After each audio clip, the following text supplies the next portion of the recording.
Okay, great. Hello, everyone. I'm Mary Jones. I serve as chair for the Kansas Behavioral Sciences Regulatory Board. I ask members of the board to respond to the roll call to signify their presence at this open meeting that's being conducted in hybrid form, and some individuals remote by conference call or other electronic medium, and some individuals are present at the board office. David Anderson. Present. Denise Seisman. Present. Phil Blessing. Present. Linda Heitzman Powell. Jim Camarton. Present. Richard Nobles. Present. Andrea Padromo Morales. Present. Cynthia Schindel. Present. Laura Shaughnessy. Present. David Stevens. Here. I note the following staff members are also present. David Fye. Here. Leslie Allen. Here. Cindy Durkle is there she is. You're hello, Cindy. Tim Resner, serving as legal counsel for the board, is also present. Next, David Fye will read a message concerning this meeting being held remotely. This is David Fye, Executive Director for the Behavioral Sciences Regulatory Board. Public comment allows the public to address the board about its concerns, but the Kansas Open Meeting Act, or COMA, does not require the board to provide public comment or answer questions from individuals. Individuals requesting to provide public comment could contact the Executive Director prior to the meeting by sending an email to david.fye@ks.gov. There will be no public comment at this meeting to ensure the board members have sufficient time for all items on the agenda. Because we are conducting this public meeting in hybrid form, I state for the record the following information. Access to this meeting is being conducted in person by a medium of interactive communication that allows members of the public without cost to attend the meeting in person through the use of the conference call or by viewing the board's YouTube channel. While the meeting is conducted in hybrid form, the requirements of COMA are not suspended. As such, we will be conducting this meeting pursuant to the COMA. On June 28th, 2024, we sent notice of the board meeting to all individuals who had requested notice of board meetings. The notice was also posted on the board's website, ksbsrb.ks.gov. You may obtain a copy of the notice at that website. An agenda and other meeting materials have been posted on the board's website on the day of the meeting. You may also request a copy of the agenda specifically by sending an email to david.fye@ks.gov with the subject line request for the agenda, and it will be sent to you. The notice contains information for the conference call and YouTube channel that allows the public to attend the meeting free of charge. The notice also states that if we have any technical issues during the meeting, you may send an email to bsrb@ks.gov. A recording of this meeting will be available on the BSRB YouTube channel following the conclusion of the meeting by using the link to the meeting on the agenda. And the conference call line is active. We did check that before the meeting got started. No one was on the conference call line, but if we hear someone beep in, we will ask them if they're present. I did hear a beep on the. Did did someone too. join? Did someone join the conference call? Leslie and I both Yeah, looked at each we other. both We thought we heard the beep. Okay. There is another staff member's phone here. It's Okay. put on silent, but just have kind of a beep. So. Okay. Okay. Thank you very much. Our first item of business then will be approving the agenda for today. If there aren't any comments or changes, I'll take a motion to approve. So moved. Thank you. Is there a Second. second? Thank you. Second. All those say aye. Aye. Any opposed, same sign. Great. While we already recognize this, I'd like to formally welcome Denise Seisman to the BSRB. We're happy to have you. I don't know if you'd like to take a minute just to give a brief introduction of yourself. Sure, thank you. And I am very happy to be on this board and looking forward to working with everyone. I think the reason why I had expressed interest in serving is that I have a personal and a professional passion for behavioral health, and it's been lifelong, and it's continuing to grow as I have additional life experiences as well as additional professional experiences. And I've always loved working at the state level, especially related to policy. So this opportunity gives me a new way to work in policy, looking at policy through the regulatory lens. And then I think the biggest part of why I want to be involved in this board is that I do want to be part of the solution to behavioral health crises and behavioral health concerns in Kansas. And I want to do so in a way that it is ensuring that Kansans have safe and effective behavioral health care. And I believe that working on this board will be a part of that solution, a big part of that solution. Thank you for that. We appreciate you being here and are glad to have you join the board. Thank you. The next item of business was public comment. It looks like there was none submitted. So our next task will be to review and approve the minutes from the May 13th meeting, which were included in your packet. If there aren't any changes or comments, I'll take a motion to approve. So moved. Sorry, who is that? Oh, thank you, Cynthia. Cynthia. Second, Second. thank you, Jill. All those in favor say aye. Aye. Any opposed, same sign. Very good. Thank you so much. We'll move to the executive director's report. Dave? Okay, thank you, Mary. I'll go ahead and start with some BSRB operations updates. First, under outreach. So as you are all aware, we started the BSRB YouTube channel back in January of 2021. We were in a different time considering the pandemic and other circumstances, but it allowed the board better opportunity to broadcast meetings, to make information available to members of the public, licensees, in a way that was also more secure.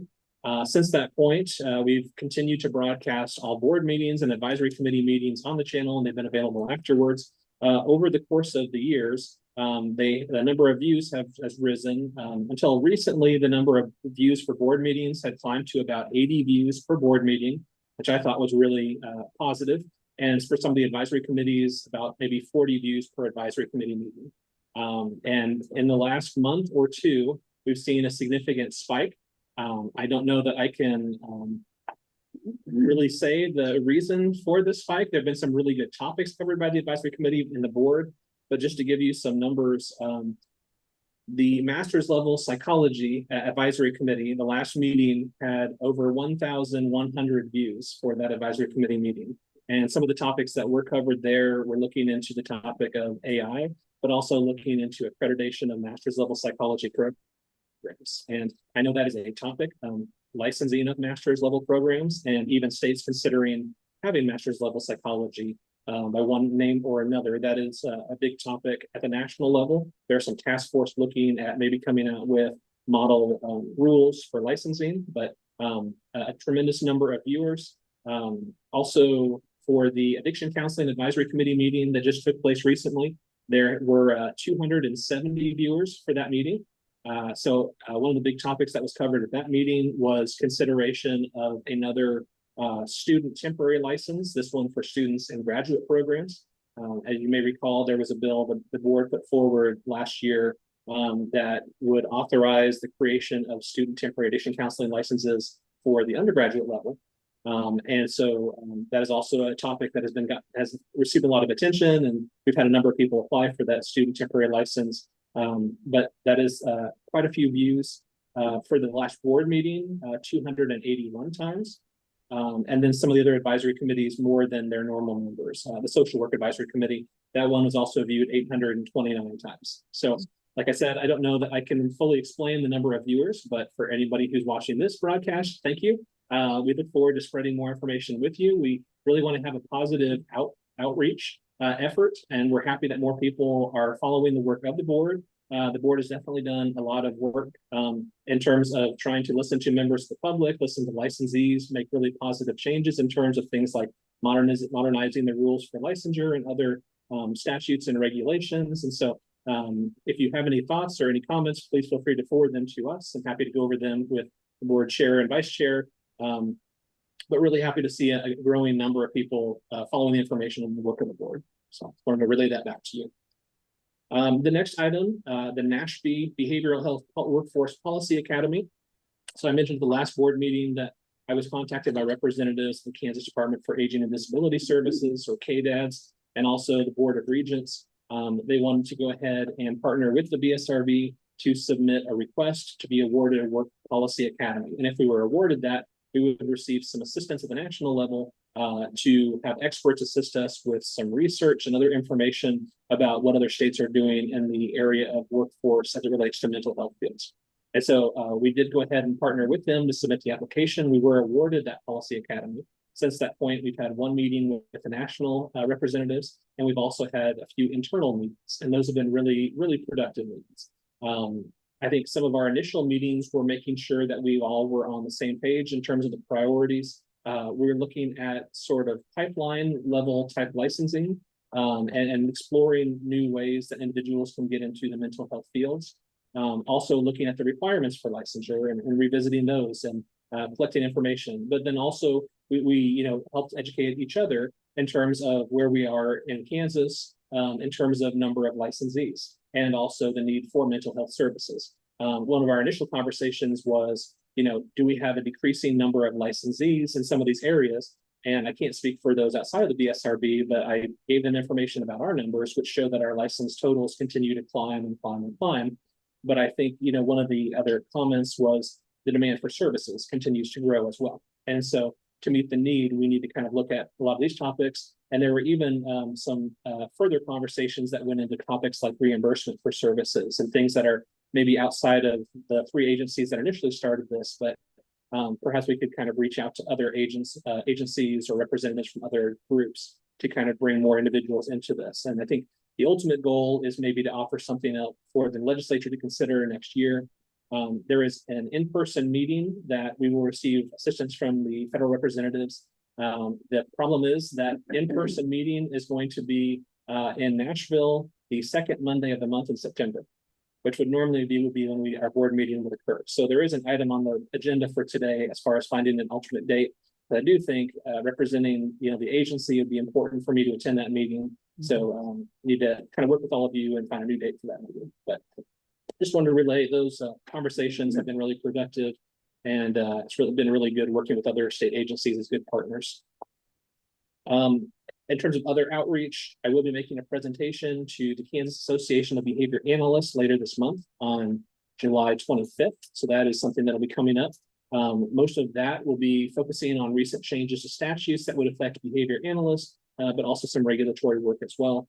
And then last year, the BSRB put forward 2 new types of meetings. These were informational presentations. One was for educators, and one was primarily targeted towards employers of mental health providers. And this was the first time, to my knowledge, that we had meetings like that. We'd had educational roundtables before, but they were a small number of individuals literally around a table talking about requirements for licensure and different things. Both of those meetings, we had, I believe, at least 40, if not more, individuals attend each one of those. So the feedback we got from those meetings was very positive. There was also a time at the end of both of those for Q&A and the ability for individuals to suggest items, which was then those items were provided to the board for further comment and further possible changes. So I am looking at scheduling 2 similar meetings this fall. I wanted to bring it all to you to let you know my thoughts in terms of the calendar. Definitely want to make sure that we put that out with notice for individuals to attend if they wish to do so. Thinking of still doing those remotely. And then potentially in September before the board's all-day planning meeting. So if we held those, collect the feedback, that could be delivered to the board for the all-day planning meeting, and then the board could kind of weigh that information when it discusses other topics. So does that sound like something that would be positive based on your thoughts? Okay.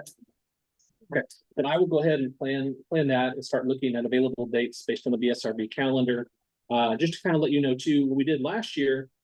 So this was put on by the staff of the BSRB. It wasn't an official board meeting, so we didn't broadcast it on the YouTube channel. We did offer it by Zoom, and we had a few board members attend, but when we have a majority of the board members attend a meeting like that with similar topics, it kind of gets to be a BSRB meeting. Then you have the public notice requirements and other things like that. So I'll look into that a little bit more, but I think, there was also some individuals who weren't able to attend who would have liked to attend it last year. So I'll see if we can record those meetings this year. And as long as there are no issues or anything we would need to do from a technical perspective, maybe we can upload those afterwards so that individuals can kind of hear that discussion as well. And then the next item in terms of BSRB operations, I did want to let you know, in terms of updates on revenue and expenditures, we'll kind of transition to that item next. So in terms of revenue and expenditures, we do not have end of the year fiscal information yet. Based on how early in July the board meeting took place, we usually get those kind of middle of the second week. But I can tell you, I do have information through the end of May. And so basically, as of the end of May 2024, the balance in the BSRB fee fund is $1,823,865. And so just to let you know, at the beginning of the fiscal year, we started with a balance of $2,092,994. So for the year, it is down about $200,000 from where we started. And as a reminder, and for some of you that are newer to the board did put in some substantial fee decreases. These were put in back in 2019 that became effective in 2020. The intent of doing the fee decreases was to draw down the balance of the BSRB fee fund over time. And that was sort of the effort. So this last fiscal year, at least through the end of May, our revenues totaled about $701,000.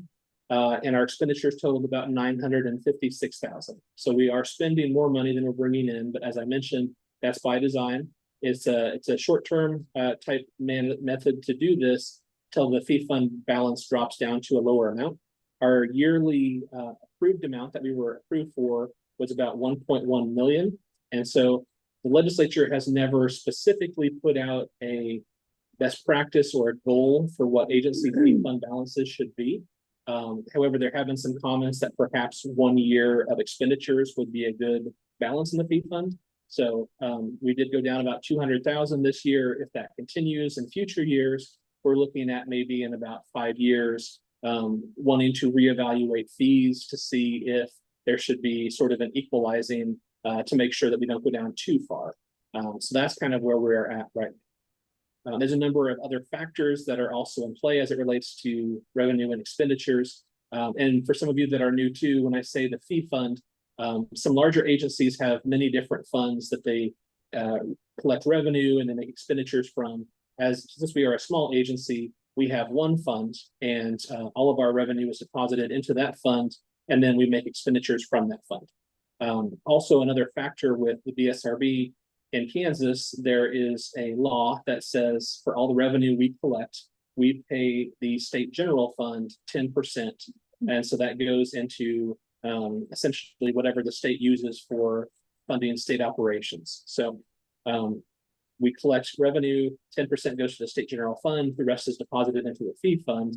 And then of the amount in the fee fund, we're able to spend a certain amount each year. And that's based on what the legislature approves as our limitation each year. So we are in good financial shape in terms of where we are at right now. The fee fund is decreasing, which goes along with what the board had put into place a few years back. I will say that I do expect the revenue from June to be higher than a traditional month's revenue. And that is because licensed psychologists do renew their license every June of even numbered years, or at least by June. They can start renewing a little bit earlier than that. But I do expect that the number will be higher in June because of the psychologists renewing, but I'm not sure what that number will be. So something to keep an eye on, but I'll update you at the next meeting once we have those end of the year fiscal totals. Speaking of end of the year fiscal totals, I did just review some information that the staff members provided to me, and that also I asked our host of our licensing system to provide in terms of license totals. I'm going to need a little bit more time to kind of clean up that data and present it back to you, but I should be able to do that for sure by the next board meeting in September. But I can tell you that based on another document you have in your packet, you can see that our license totals do continue to rise and rise. And I'll make a comment when we get to that part of the budget. But in terms of more of a breakdown between initial licensure and reciprocity and some timeframes and some different things like that, I'm happy to provide that to you. We don't really have a lot of specially geared reports in our current license system to quantify a lot of that information. So that is something that we can put together. It just takes more time. But we are moving to that new license system. The board did vote to move us towards. So in the next couple of years, we'll have a new system that should track some of this information better. Just kind of letting you know my time frame and how quickly I'll be able to get that back to you. So, just a couple of more updates in terms of a legislative item. There have been a number of permanent changes to regulations. At the last board meeting, the board voted to a roll call vote to adopt those changes to regulations. There were a couple of post-hearing changes that the board did vote to adopt. And so we were able to contact the Secretary of State's office, and they were able to publish the changes to regulations, and those became effective as of June 21st, 2024. A lot of those changes affect requirements for licensure. And so once those became effective, Leslie and the other members of the licensing staff were able to follow up with individuals that were able to be licensed once the new rules came into play.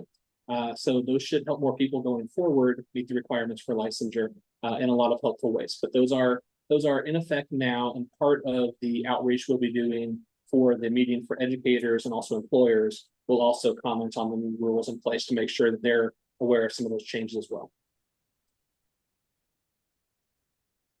In terms of some association updates, I mentioned the last board meeting that I had been asked to serve as a board member for the American Association of State Counseling Boards, AASCB. And after looking at the time commitment for that, not wanting to take time away from the board responsibilities here, but I thought it would be a good opportunity for us to kind of continue to build a strong reputation for the state of Kansas and for me to give back to the associations as they assist us with other things too. So as of July 1st, I am a board member for that association. I am the treasurer, and so I'm assisting them with some of the work. They have other individuals who do more of the day-to-day hands-on operations, but I provide overviews and input on their budget they put together. And so happy to continue to serve in that capacity. I'm also one of the chairs of a outreach group. They host monthly meetings for board members and also individuals that serve in a similar role to me to basically just come together for an hour each month. And it's primarily for professional counseling topics, but we have an opportunity to discuss different things and what states are working on so that we can kind of learn from each other. So I'm one of the leaders of that group as well. There's two of us that are facilitators for that, so I continue to do that. And then another association update. I just recently attended a conference that was provided by the National Board for Certified Counselors. This was in San Juan, Puerto Rico. A lot of the comments, from these associations are licensure in the United States, but some of them do extend to the territories as well. And some of them also extend to the Canadian provinces. And so it's really helpful to kind of keep those areas in mind too, because occasionally we do have applicants for licensure that come from other countries or for the territories. And so it was interesting to go to Puerto Rico and learn about their history and culture. And also the topics that were covered at that meeting were fantastic. A lot of the topics focused on innovation and specifically a heavy focus on artificial intelligence. So I learned quite a bit about what other states are using, what other states are considering in terms of guidelines for practitioners, and also, understanding that it's not going to work to just tell people don't use artificial intelligence. We kind of moved past that point, and there's a lot of people using technology that has artificial intelligence they may not understand is already embedded in them. So part of it is making sure that we're educated and then coming up with a good solution that will be productive and help people, while also keeping confidential information secure and making sure the public is still protected. So that was a really good topic. And so really picked up a lot of good information from that conference. And Laura Shaughnessy, I didn't know if you had any other comments about that conference as well, but I wanted to kind of let you have the opportunity to speak if you wanted to share anything as well. So. Thank you, David. No, you covered it. The AI stuff was really compelling, and boy, that's going to be with us. So that was good. They were great. They were great topics. I attended virtually, 6 time zones away, and it was very interesting. Thank you. Sure. There's also a lot of good information about compacts. There are now several compacts that deal with health professions. And so there was a session where you had the director of the SIPAC compact, which is one that Kansas is part of for licensed psychologists. There was also the director for the professional counseling compact who was there, who was speaking about their work getting that compact ready to become effective. There was also the director for the nursing compact who spoke to the individuals there at the conference and talked about how they put together their compact. And the nursing compact is interesting because it is a model that is the closest to the social work compact that we just passed in Kansas. It is where you would not only have the ability to offer an in-state license, you would now have the ability to offer a multi-state license. So hearing from the lessons that they learned setting that compact up, the ability to share information about licensees by having a good data system, it's kind of interesting to hear that as well. Not all states are part of the nursing compact, but if I recall correctly, I believe 42 states are part of the nursing compact. It was one of the earlier ones.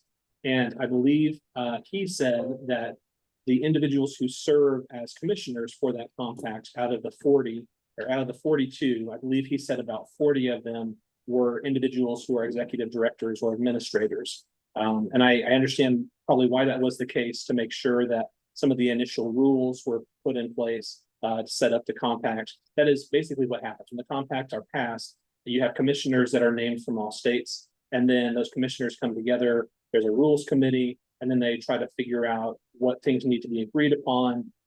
You have the framework already passed in bill form, but then you try to work through, okay, what else do we need to figure out in terms of items that are within the authority of the rules, but they're not fully fleshed out yet. So helpful to hear back from all those individuals. And then I think one more item I'll just share with you, and that is, so as I mentioned, the regulations that did go into effect, the board did ask me to put together a report back to the Joint Committee on Administrative Rules and Regulations. So following the regulations going into effect, I did provide a 2-page report back to the members of JCAR, and that is in your packet. It kind of just comments on the discussions by the board at the May board meeting, so you can review that at your leisure. But I think it kind of helps explain the decisions by the board to go ahead and make the post-hearing changes, that the board does value the input and the comments of that committee, and then also kind of the reasoning behind the biopsychosocial change and some of the history of that term as well. And then, as you may recall, Jason Hess serves as the board's appointee to the Kansas Fights Addiction Grant Review Committee. Jason did send me an update, and I apologize that it's not in your packet, but we'll go ahead and post this online, and I can send this to you as well. But he did provide an update to me.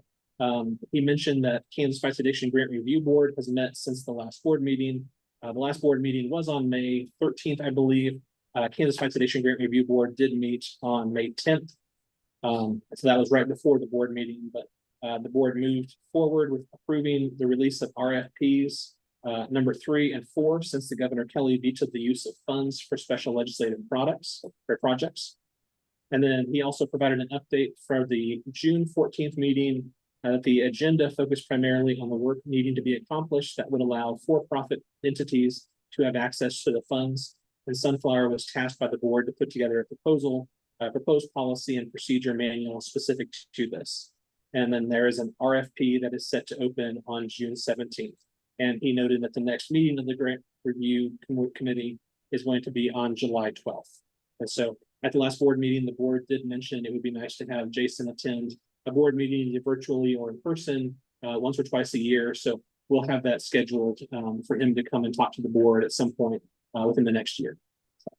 With that, there's a number of other items that I have in my report, but for the sake of time, I'll go ahead and end my report and see if there's any questions. Thank you for that, Dave. Does anyone have any questions or comments for Dave regarding his report?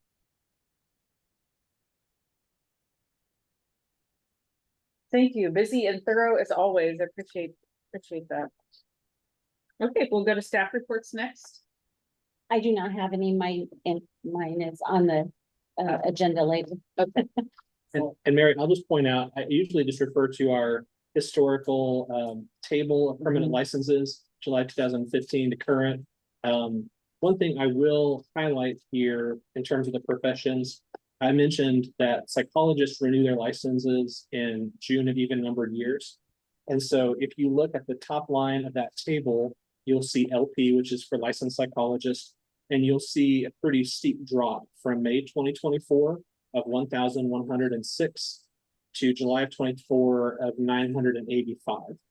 And that is a very steep drop, but it is not uncommon. If you go back and you look at previous even numbered July totals, you can see that the number usually does decrease right after.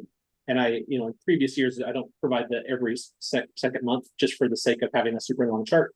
But basically every July of even numbered years, we do see it drop down. And it's because individuals over the course of the 2 years are going to be retiring in large part, and their licenses stay effective until they do expire. And so they tend to drop off all at once. And then over the course of the next 2 years, those license totals continue to grow.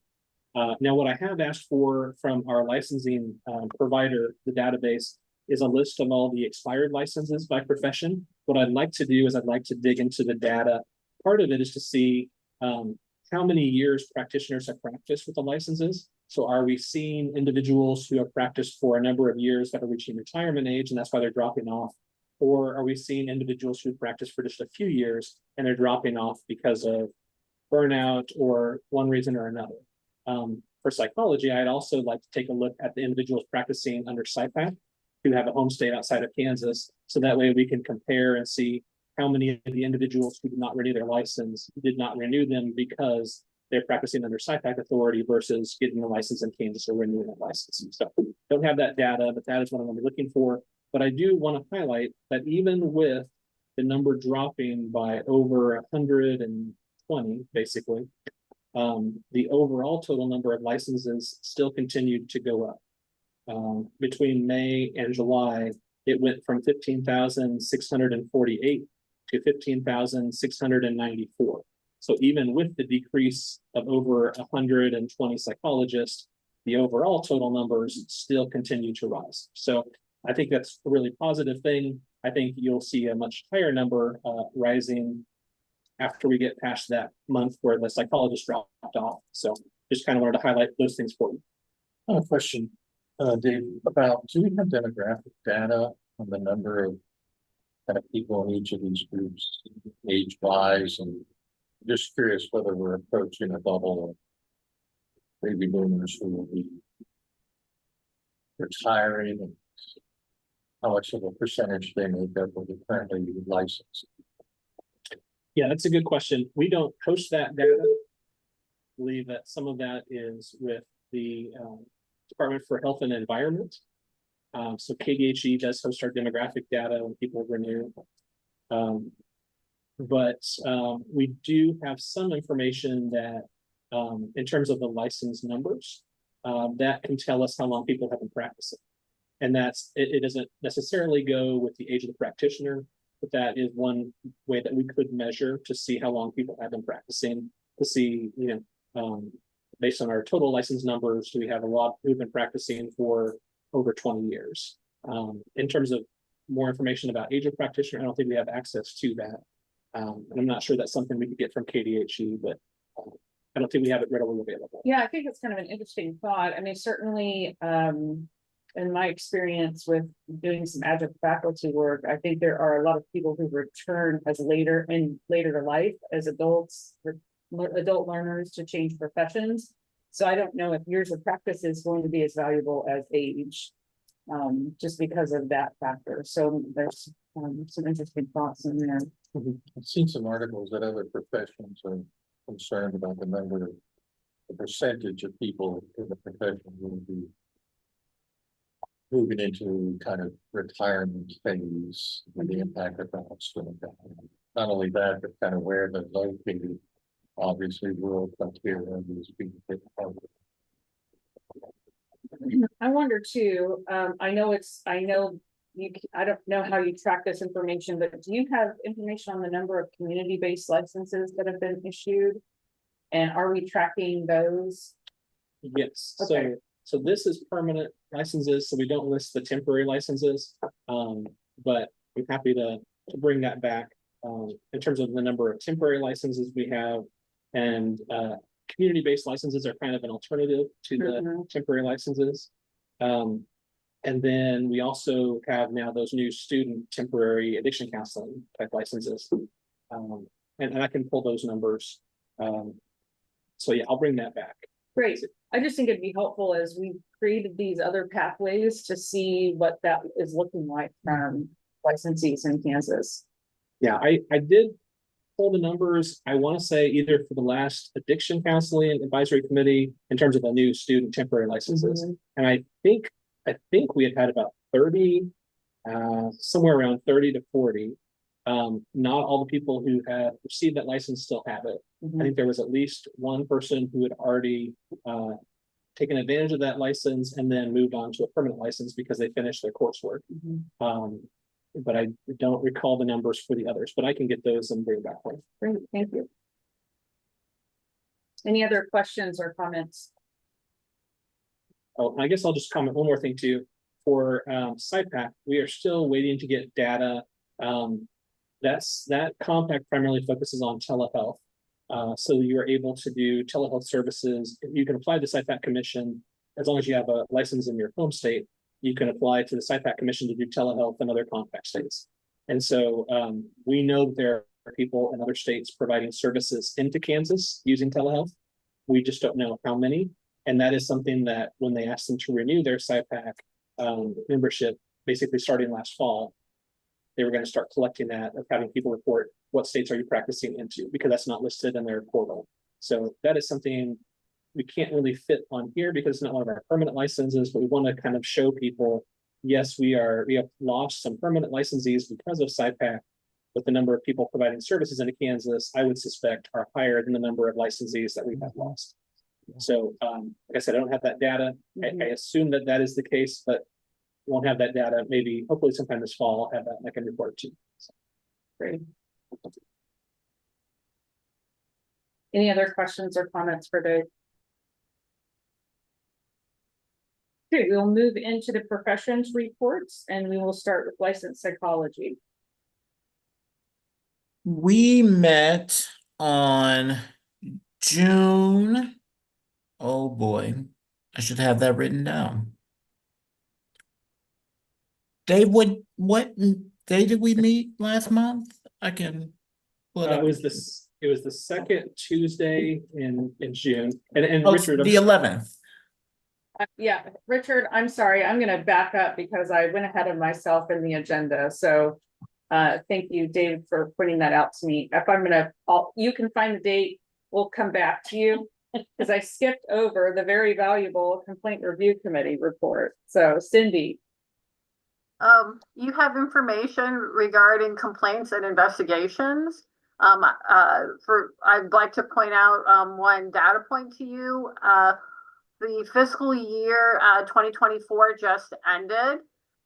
In fiscal year 2024, we received 206 complaints.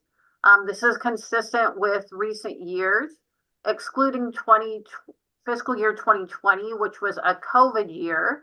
So, over those last years, we received, since fiscal year 2019, we have averaged 201 complaints. So in this fiscal year, we received 206. And in recent fiscal years, we received 201. So again, it is consistent with what we have received in recent years. and I know Denise, it's your first board meeting, but as you're working through all these documents and all the numbers, I did want to point one thing out to you. This report that Cindy has provided, there is a page that at the top of it, it says cases opened by license FY 2024 and cases received for FY 2024 by license. Just to let you know, basically that breaks it down based on the number of currently open cases per license type that those complaints were filed against. And then the next column that you see, it says the number of permanent licenses. Mm-hmm. And part of the reason that this is on here, this was something that was a board request a few years back. The board had asked basically if there was a way to sort of show how prevalent complaints were based on the number of practitioners, because our profession is social work, and so 55% of our licensees are social workers. And so it would make sense based on numbers that social workers would have more complaints filed against them because there's more people licensed in those professions. And so what this does is it basically says, here are the number of open cases, and then here's the number of cases that were received. And then here are the number of permanent licensees for each of those areas.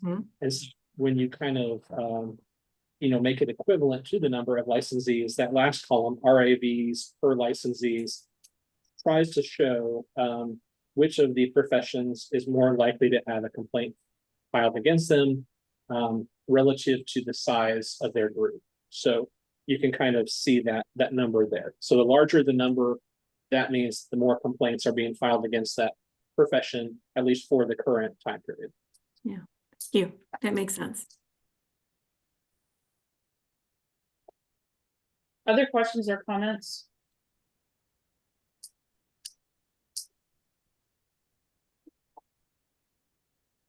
Well, thank you very much. I always like to thank Cindy and Joan and the Complaint Review Committee for the time that takes them to work through all of those cases. We take that role really seriously, and it takes a lot of time and reading and effort ahead in advance to make that work. So I appreciate that. And we effort. appreciate all the work of the Complaint Review Committee. At the end of the fiscal year, our Complaint Review Committee, we have a fantastic committee. And Mary is our chair of the Complaint Review Committee, and the committee is just, everything's going really well on the committee this year. We're going through a lot of cases and it's just going fantastic this year, I think. Although a Complaint Review Committee, we shouldn't be fantastic, I guess, but doing a lot of hard work and it's going really well. Thank you, Cindy. Okay, now we will go to the professions reports, and we'll start with Richard for licensed psychology. And I now have the date on which we met. They have everything worked out. We met on the 11th of June, and we continued our discussion regarding the revision of education requirements, and we still have a few points to revise with respect to that. We began a discussion on an alternative to a jurisprudence exam, and there was a favorable response to Dave's discussions and points with respect to it. We discussed issuing a survey to be sent out to the licensed psychologists. We also will fill a vacancy on the advisory committee next meeting, and we'll also take up a discussion on artificial intelligence. We also heard public comment regarding educational requirements, and our next meeting will be August 13, 2024 at 6 p.m. Thank you very much, Richard. Social work. Yes, the Social Work Advisory Committee met on June 18th, and the bulk of our time was spent reviewing a wonderful 15 applicants to become members of the Social Work Advisory Committee. We had an abundance of applicants, and were able to select, I believe, 3 that slots that we had to fill. But it was good to know there were that many that were interested, and we hope they'll stay available for future slots that may come open. We also talked a little bit about how we might continue to review the survey of social workers in Kansas, and how that information might be useful to other organizations. And we did also start a conversation about AI and the use of AI in social work and behavioral health in general. And we will be continuing that discussion. As Denise noted, was it you, Denise, or someone saying that it's going to be, it's here. It's not just coming, it's here. So we have to deal with it and understand how to use it most effectively. And our next meeting will be on Tuesday, August 13th at 10 a.m. Thank you for that. Professional counseling. Good morning, everyone. The Professional Counseling Advisory Committee met on Monday, June 3rd. Our topics sound very similar to what social work covered. We did also give updates on the multi-state compact. We talked about, we had a great conversation. I think, David, do we have 15 applicants or 17 for the advisory committee? 17? It sounds about right. We have quite a few. And we had a good number too. It was a great discussion. We chose 3 people from that list. We also discussed the questionnaire that we plan to send out and fine-tuned that a little bit. We talked about board-approved supervisors, consideration of possible changes for 102-3-3A. New business, regulations about AI. Again, that robust conversation coming our way. And let's see what else is on here. And then our next meeting will be August 5th, 2024. Thank you so much. Thank you, Laura. Next was master's level psychology. Yes, we met on June 12th. We also continued the discussion on educational requirements. Leslie's going to speak with counsel for the board concerning some of the relevant statutes and regs. So it's been tabled till our next meeting. Travis Hamrick, who's been on our advisory committee, decided not to seek reappointment.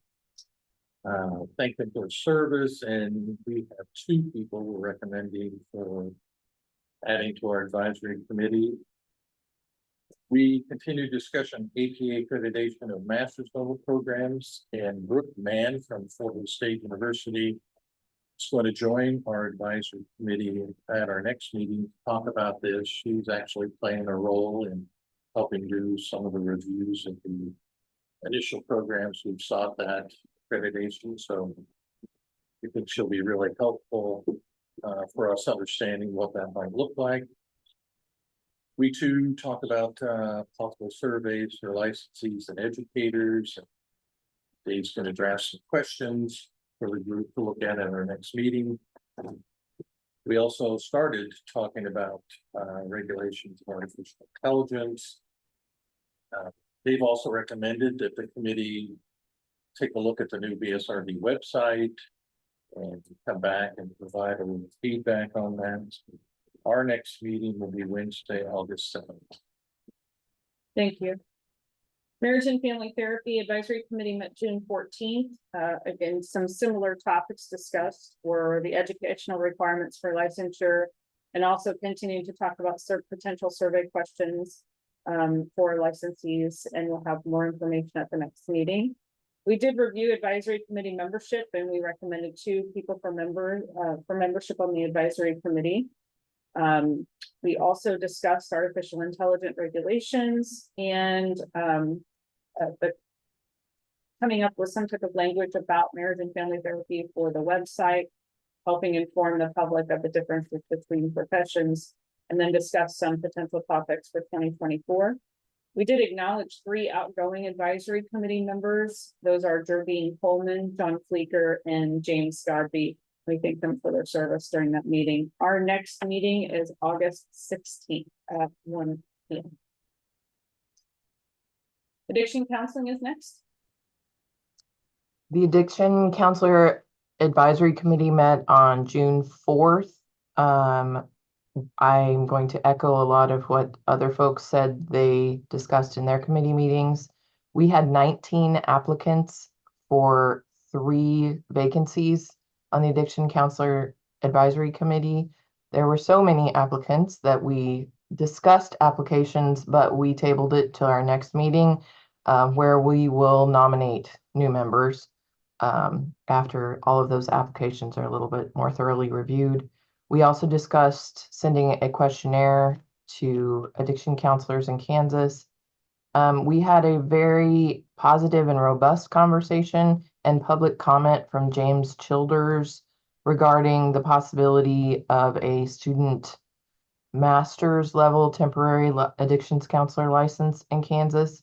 We'll follow up, continue that discussion at our next meeting. We also discussed the implications of AI. We additionally talked about a statute for addiction counselors in Kansas, some language within it is unique to addiction counseling, that there is a piece that we are looking to define about individuals preparing for the practice of addiction counseling. And we also recognize outgoing advisory committee members, and our next meeting will be September 24th. Thank you for that. Next are the behavior and analysts, excuse me. So we met on June 14th. And just like everybody else, I love the fact that all of our different advisory committees are considering surveys for professionals out in the field. I think that's really important. And David, I think that speaks to the work that you're doing to try to make it more transparent and valuable to our consumers out in the field.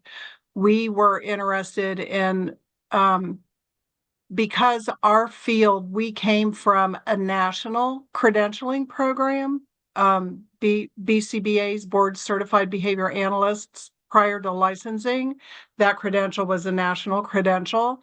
And then as states started licensing behavior analysts, the field kind of broke apart a little bit. So one of the things we wanted to include on the survey was how many behavior analysts in Kansas are licensed in other states as well, so that we could potentially consider a multi-state compact if that would be valuable to the behavior analysts in our community. We also are interested in the demographics of our population and how many provide supervision to other behavior analysts, the number of hours required for supervision. The Behavior Analyst Certification Board is pretty prescriptive in terms of what counts as qualified supervision hours. So we're really interested in the number of behavior analysts in Kansas that provide supervision to other upcoming professionals as well. And making sure that or looking at how, because as a board certified behavior analyst, if there's a complaint against me, it goes to the certification board, the Behavior Analyst Certification Board, or the BACB. And we want to make sure that people are not only, if it's reported to the BACB, that we're aware of that in Kansas so that we can take steps accordingly. We have a couple of open slots on our advisory committee. Last time there was an email that was sent out to solicit new members or applications for new members. And we think there was a hiccup in the system because nobody seemed to have gotten that email. So it was recently sent out again. I can verify that, in fact, people did get that. So we will be reviewing those at our upcoming meeting. We decided that, or we agreed to everybody compose 2 or 3 sentences about describing our profession so that it could be added to the BSRB website. We're going to continue the discussion of AI just like everybody else. It is here, it's not going away. How's it going to affect our profession? And then our next meeting will be on August 9th at 1 o'clock via Zoom. Thank you. Thank you for that report, Linda. Next item on our agenda is a 10-minute break. Do you want to take that now or potentially get through old business items to kind of put that middle meeting? Let's keep going. For our break, or you want to keep going through a couple of items? I can keep going. Okay, I like to try to make it more mid-meeting if it's possible. So, okay, if that works for everyone, we'll go into the first old business item, which is continued discussion on the jurisprudence examination alternative proposal.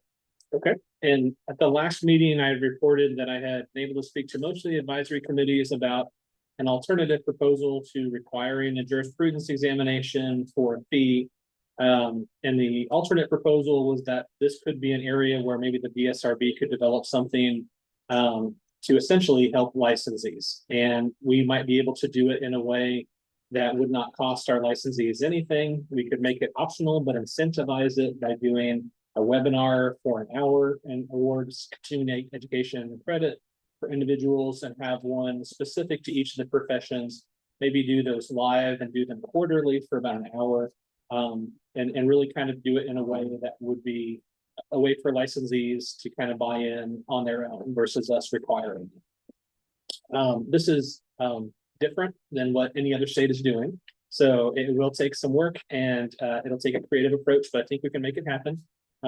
Since the last board meeting, there were a few of the advisory committees that I still needed to talk to about that. So since that time, I have talked to the remaining advisory committees, and they have all been receptive to this, all positive comments and feedback. they even suggested some possible programs we could use for this. So I think it'll be something neat. And my hope is that we can start off by just publicizing it. I've heard also that there may be some people from schools, so they might want their students to do it. So I think that'd be also a really good idea too. So we're going to work on developing this to launch it sometime later in the fall. And so now that we've gotten feedback back from all the different advisory committees, and some of the board members were receptive to it last meeting, we talked about it. So we'll go ahead and start to work on this, and then we'll make sure to provide a lot of notice about it before we actually have these webinar opportunities. Great, thank you.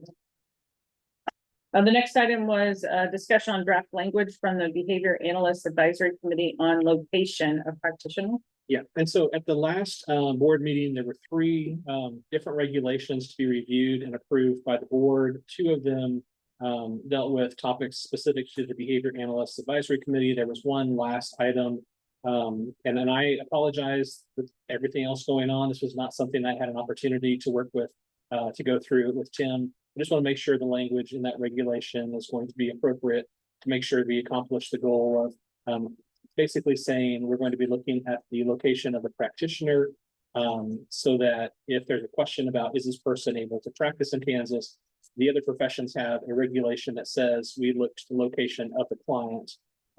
And so this is something that we had given to the advisory committee. They had provided back, but it was modeled after another profession. So this should be ready for the next board meeting, but I wanted to put it on the agenda just to let you know I haven't forgot about it. It just will need a little bit more time, but I'll bring it back. But I apologize for the delay. Perfect, thank you. New items, new business items is the election of the board chair and the vice chair. Dave has supplied the statute accordingly for this process, how we will organize annually at the first meeting subsequent to June 30 and shall select from members a chairperson and vice chair. I would like to, at this point, just say I've really enjoyed being chair and I've had a great opportunity, but I think it would be also nice for other people to have opportunities to serve in this capacity.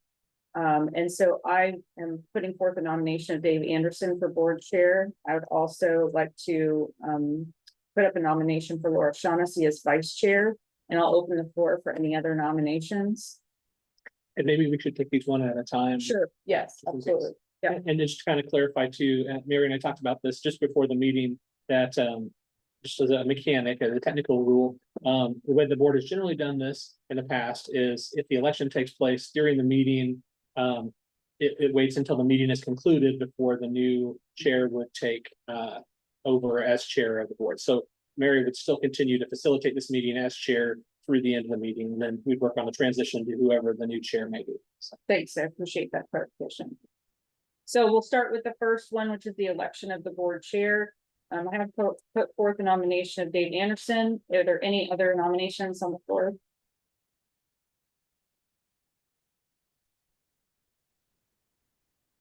If not, I would take a motion to nominate Dave Anderson. Does Dave accept the nomination? I haven't. Good question. We did have a conversation, I will say that, but thank you for that, Jim. Yes, thank you. Thanks, David. I would make that motion. I second. Thank you. Thank you. All those in favor, please say aye. Aye. Aye. Any opposed, same sign. Great, congratulations. Next up is for vice chair. I have had some contact with Laura Shaughnessy, although we've had some hit and miss conversations, but I'd like to put forth a nomination of Laura Shaughnessy for vice chair. Second. Does Laura accept? Laura accepts, thank you.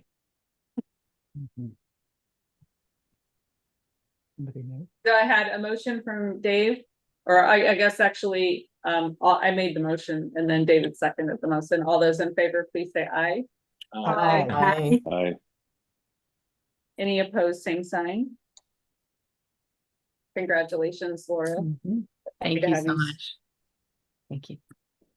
Next is the appointment of the complaint review committee members. Okay, and so based on the investigation policy, there is a section that talks about the members who serve on the board's complaint review committee, and the complaint review committee, or the CRC, the board appoints a chair.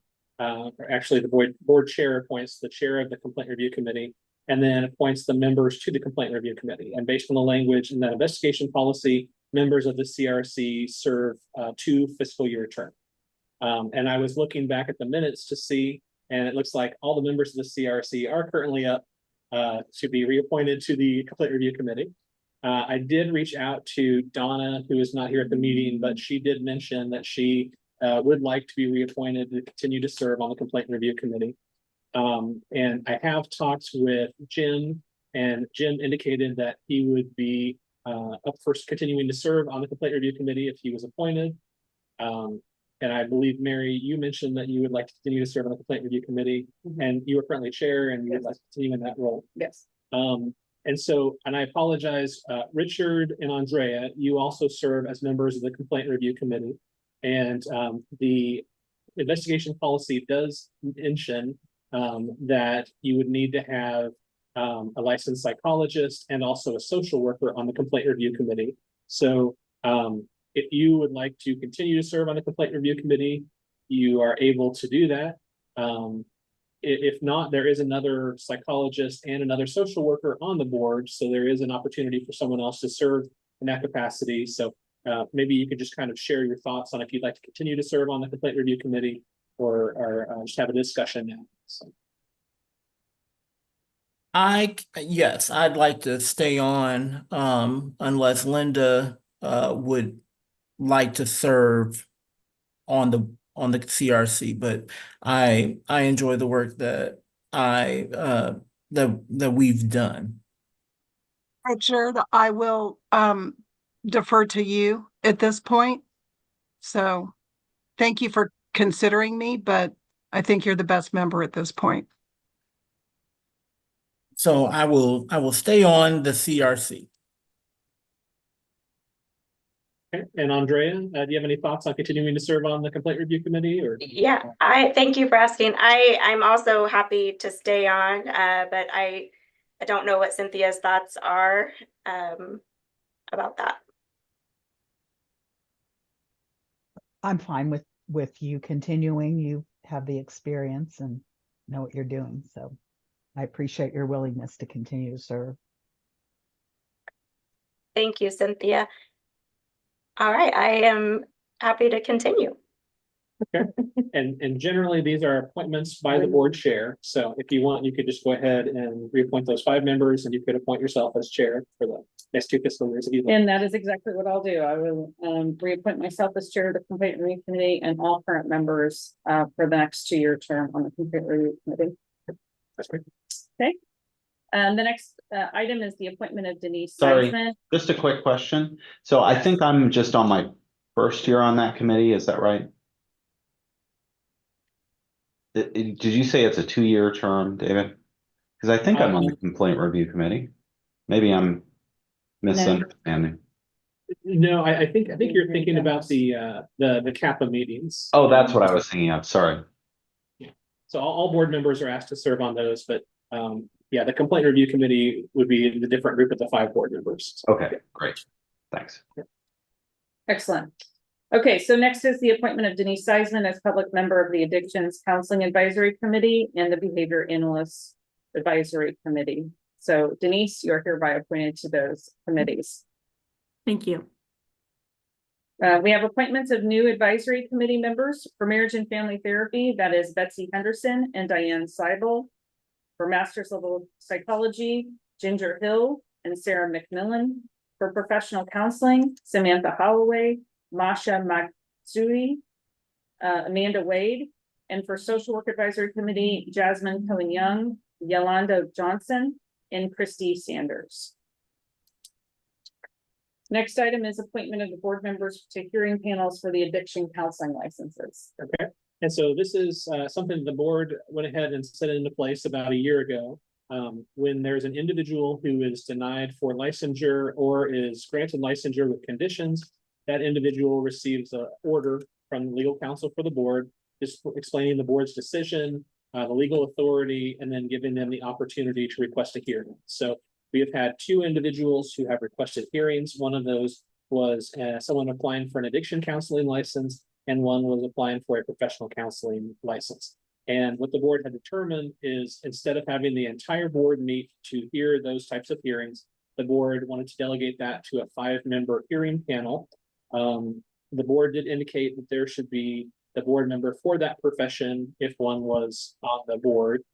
So in the case of the addiction counseling hearing, one of the members would need to be Jill Flessing as the board member for addiction counseling. And then for the professional counseling license hearing, that would be Laura Shaughnessy as the board member for professional counseling. The board also determined that there should be at least 1 public member as part of the 5-member hearing panel, and then the remaining 3 could be any board members. So once we have board members volunteer or appointed to serve in this capacity, what I generally do is I send out a poll to look at available times to make sure that we give the license applicant appropriate timeframes to meet deadlines in terms of any exhibits they might want to exchange with counsel or any witnesses they might want to identify. Usually these are at least a month and a half out to make sure that we have all those timeframes in place, and to find available times for board members, the facilitator for the hearing, legal counsel, the applicant, etc. So at this point, we would be looking for board members to volunteer to serve on these 2 hearing panels. And then I would send that out to look for your availability. So. Anyone volunteering who's able to sit on those hearings? One or both, we could split them up because there are 2 separate hearings. And in general, the hearing panels, they tend to last about 2 hours for the presentation of witnesses or exhibits and information. And then there is usually about an hour for board members to deliberate privately with legal counsel or the facilitator in terms of the reason for the hearing decision. If individuals do have the ability to request more time for hearing, but generally they have lasted about 3 hours for the whole process. So. David, do I understand I'm already designated for those panels because of the nature? Laura, you would be on the professional counseling one. You could volunteer to serve on the addiction counseling one as well, but you would at least need to be on the professional counseling hearing panel. Yeah, you can put me on the other one also if you need to. I'm happy to do it. I'm happy to serve on either one as needed. Okay. I can serve on one. We need a public member. I can yes. do You it, could but serve I'm glad to defer. I can do it, but I'm glad to defer. So Denise, did I hear you saying yes? Yes, I both? could, if needed. Why don't we have you on the addiction counseling and Jim on the professional counseling? Sounds great. That's fine.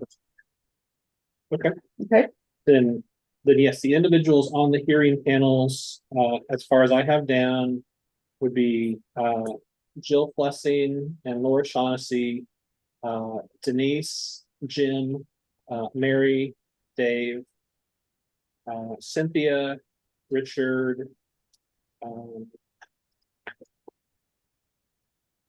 I think with Laura serving on 2,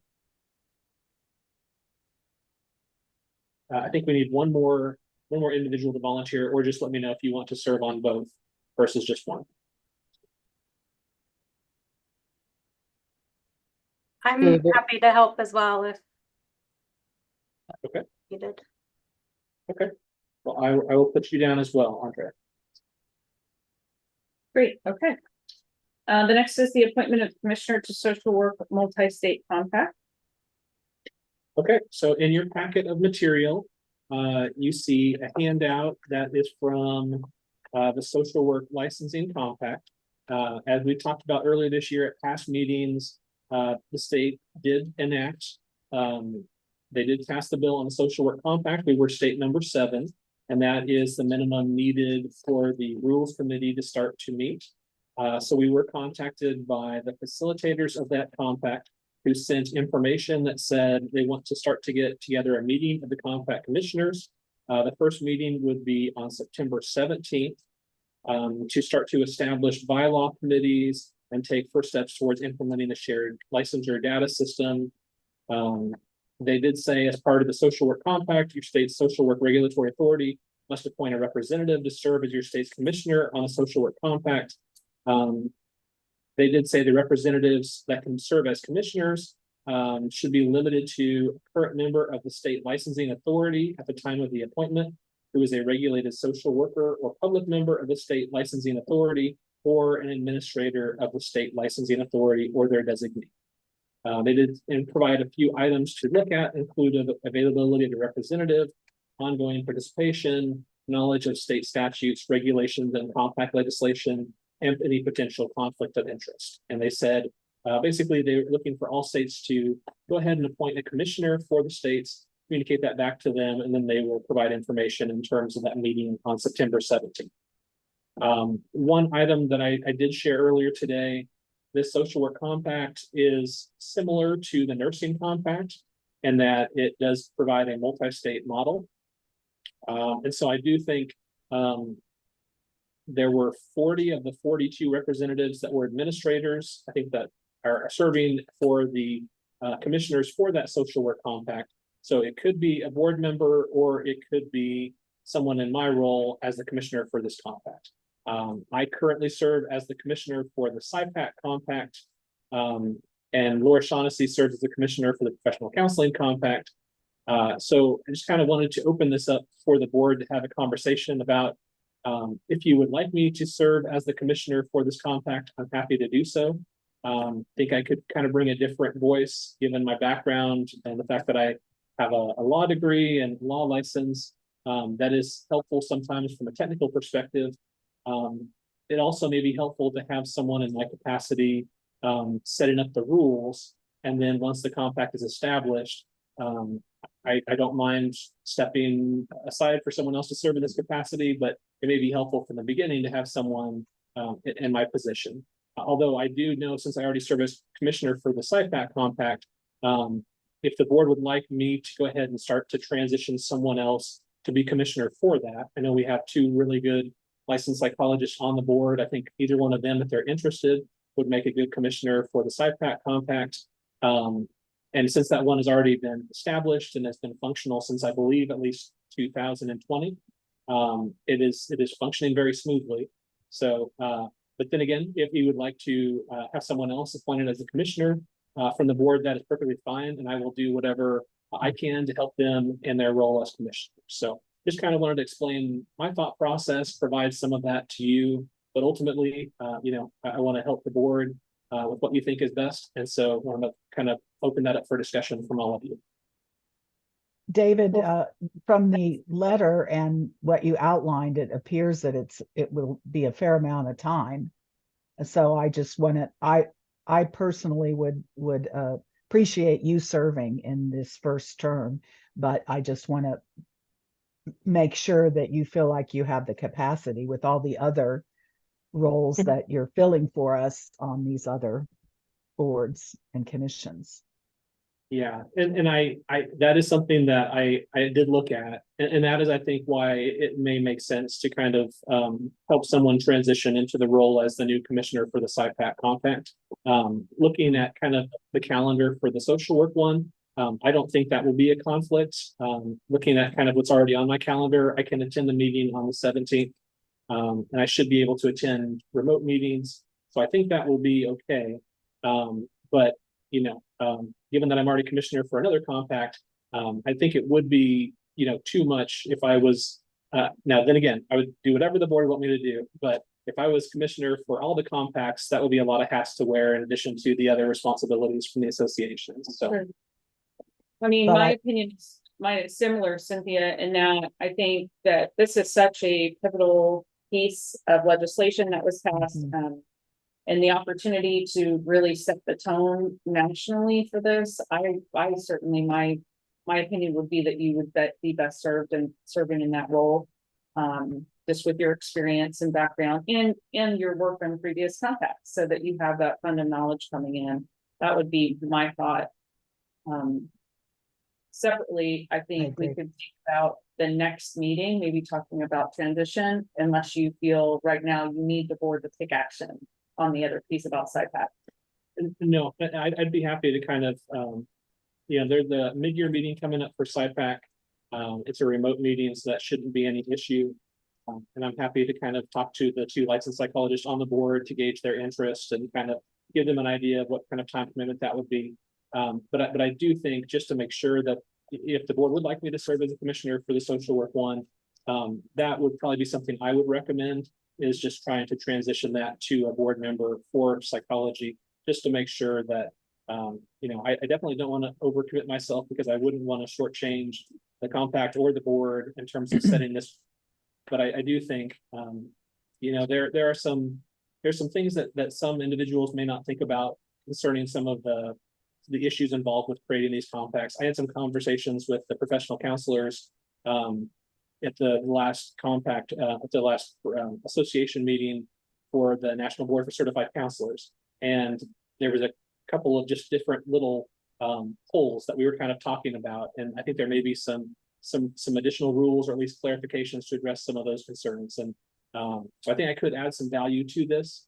But then again, I do understand the concern too, given that I am volunteering for different committees, and I have I want to make sure that I'm also serving with all the work here at the board office as well. So whatever you think is best, I'm happy to do. Any Do we other need a comments? motion? Go ahead.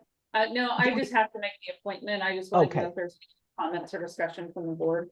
And this one might be best. Do you want to do it? You want to do a vote? Just because this one Okay. might come from the entire board. Okay. Any other comments or questions?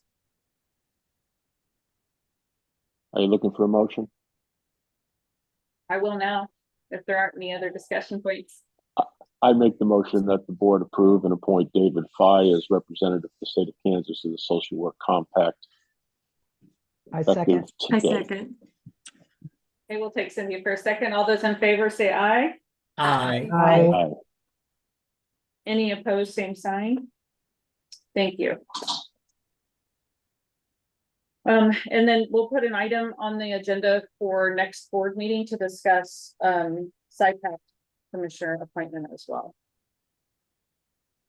Just Okay, a the next- question, Yes. just to be clarification for myself, a SIPAC member then will need to be one of the 2 licensed psychologists.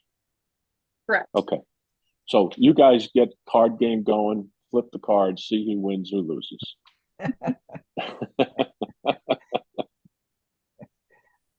Very good.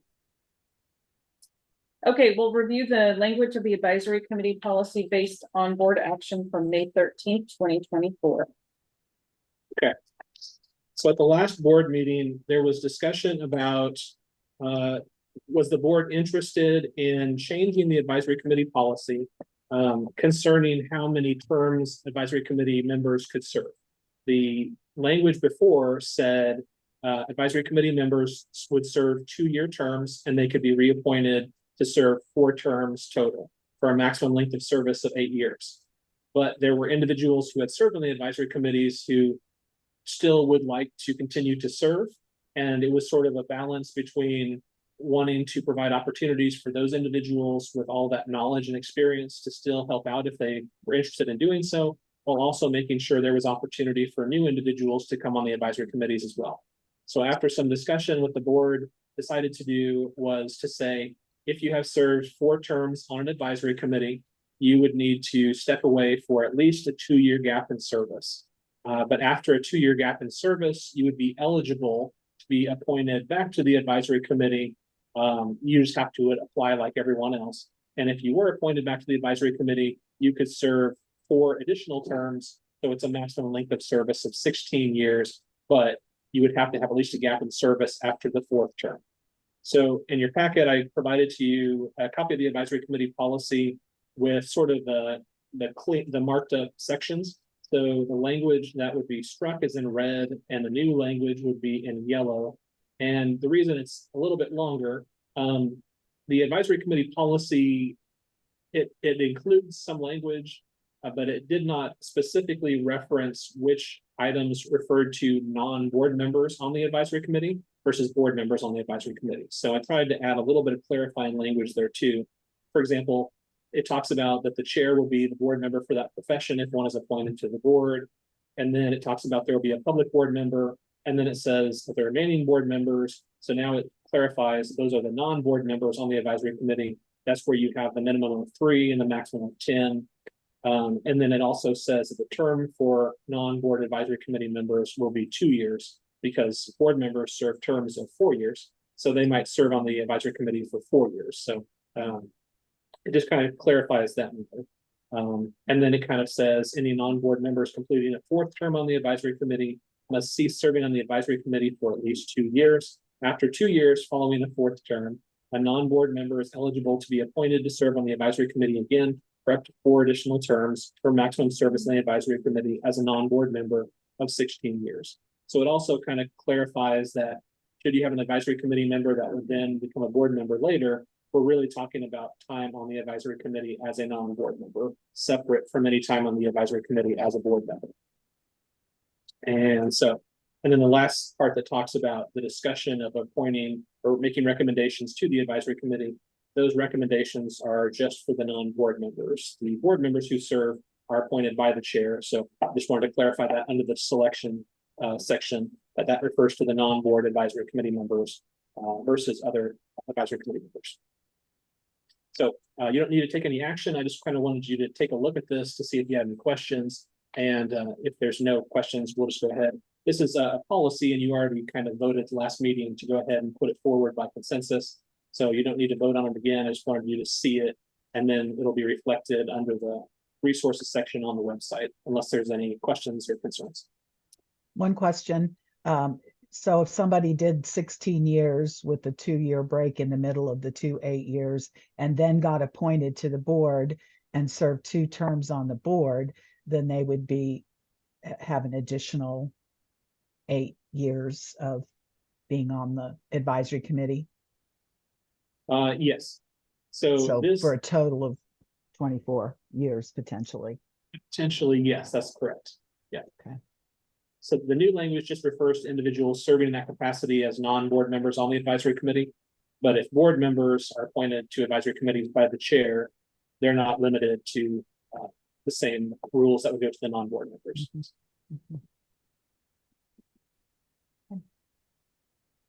Any other questions or comments? Thank you. I'm checking in at time. It's 11:30. Do we feel like we need a break now? Well, Yes, okay. So we will adjourn for a 10-minute break. And so we'll see you by my clock. Right at 11:40, basically. Does that sound okay? 11:40 sounds good. Thank you. Should I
Hi, this is the BSRB. Is anyone present on the conference call?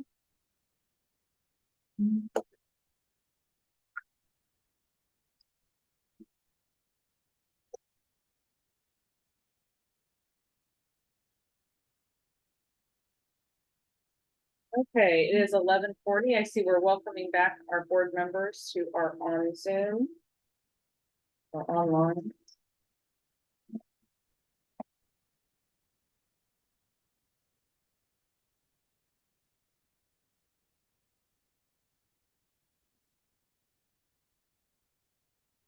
Okay, we will jump back into the agenda item where the next agenda item is the discussion on listing alias information of licensees that was not used when licensed.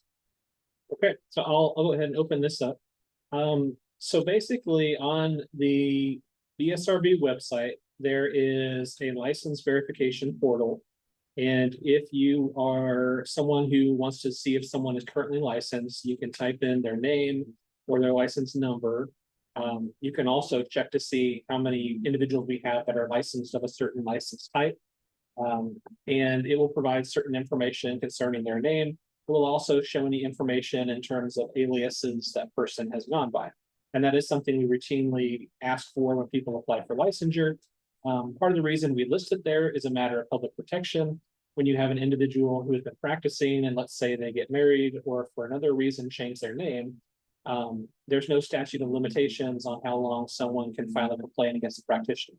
So there can be some confusion if you cannot determine that this person previously went by another name when you were receiving services from that person. And so we have had requests in the past where someone said, I don't want my alias information on the website, to which we would respond, it's a matter of public protection. We want to make sure that, clients would have the ability to know that this was a practitioner and file a complaint against that person.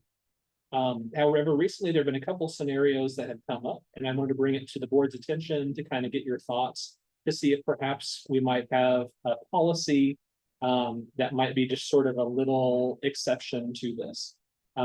There is an individual who contacted the board who is transgender and basically said, I had a different name, but I never practiced under that name. And I don't want that name on the website because that's not who I was when I was practicing. And I don't want that personal information out because it would expose information about myself that I don't want made public. And what we would normally have said to the person would be, if you were practicing using those names, it's a matter of public protection.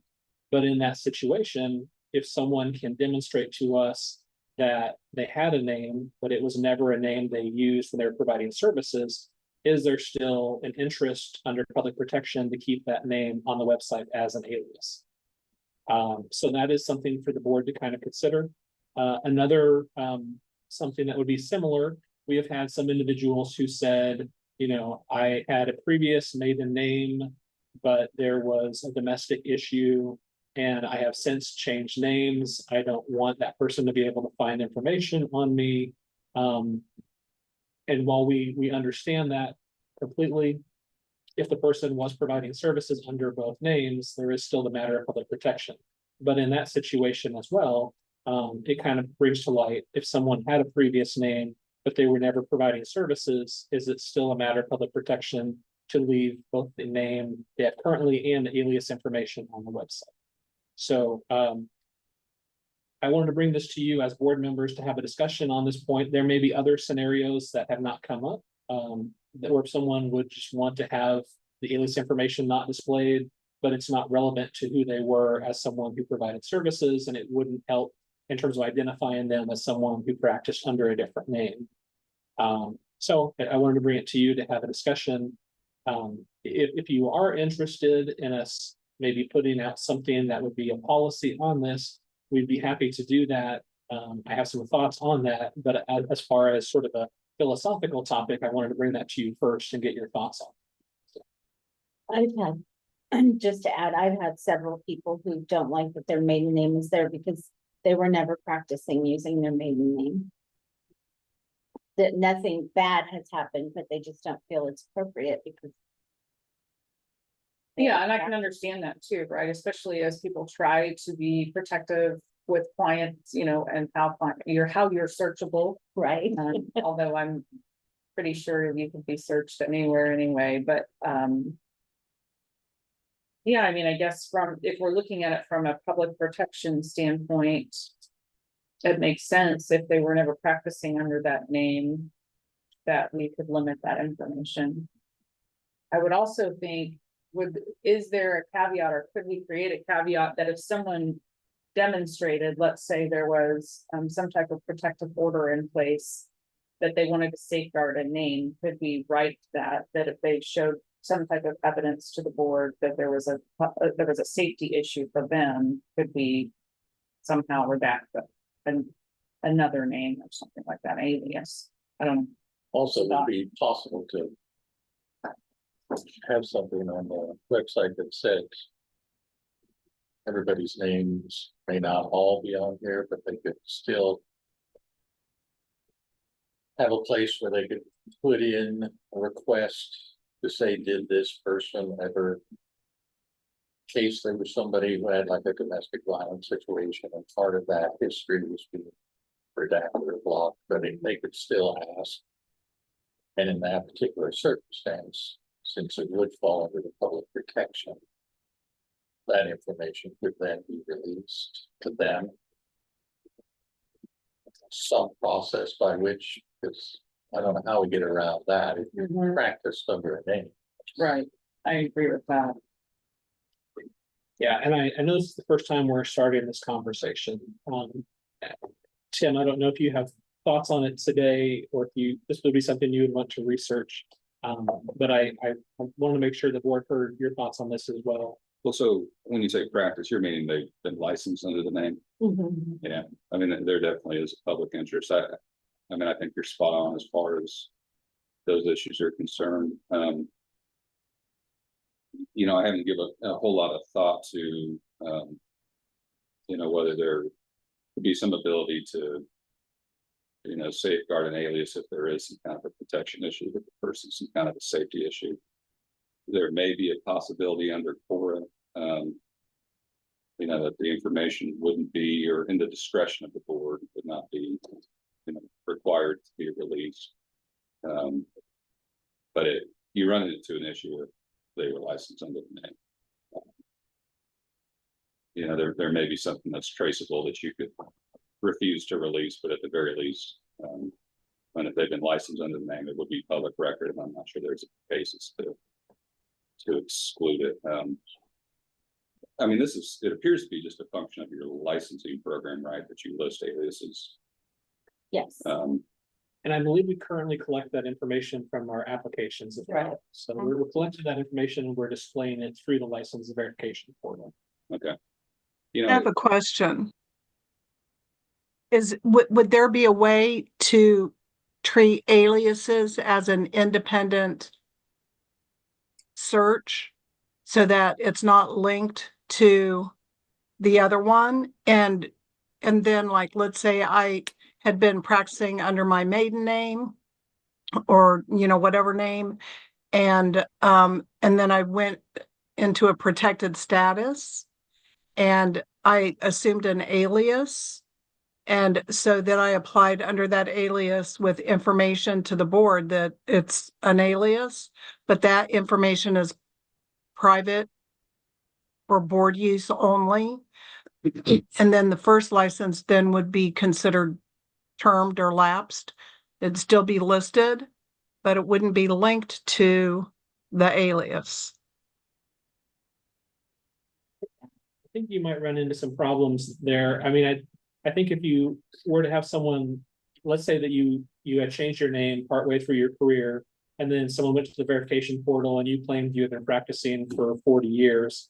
But with the setup that you talked about, it would only show how many years with your current name. And so someone might look at that and say, well, this looks like you've only been practicing for 20 years. And so there would still need to be a way that you could verify how long that person was licensed. And then also, if there was a complaint that happened during the prior time period, if somebody looked you up, you would want to make sure that they could verify that you were licensed during that time period. So just off the top of my head, I'm thinking of some technical issues with that potentially. Leslie, did you have I any- don't know if our system would allow it either. Okay. I mean, we'd have to ask IT, but it's not very. Yeah. Yeah, and I'm wondering if it would also maybe create an issue with some of the counting of licensees, so we wouldn't want to double count licensees either. That's But true. there's some technical things we could look into at least.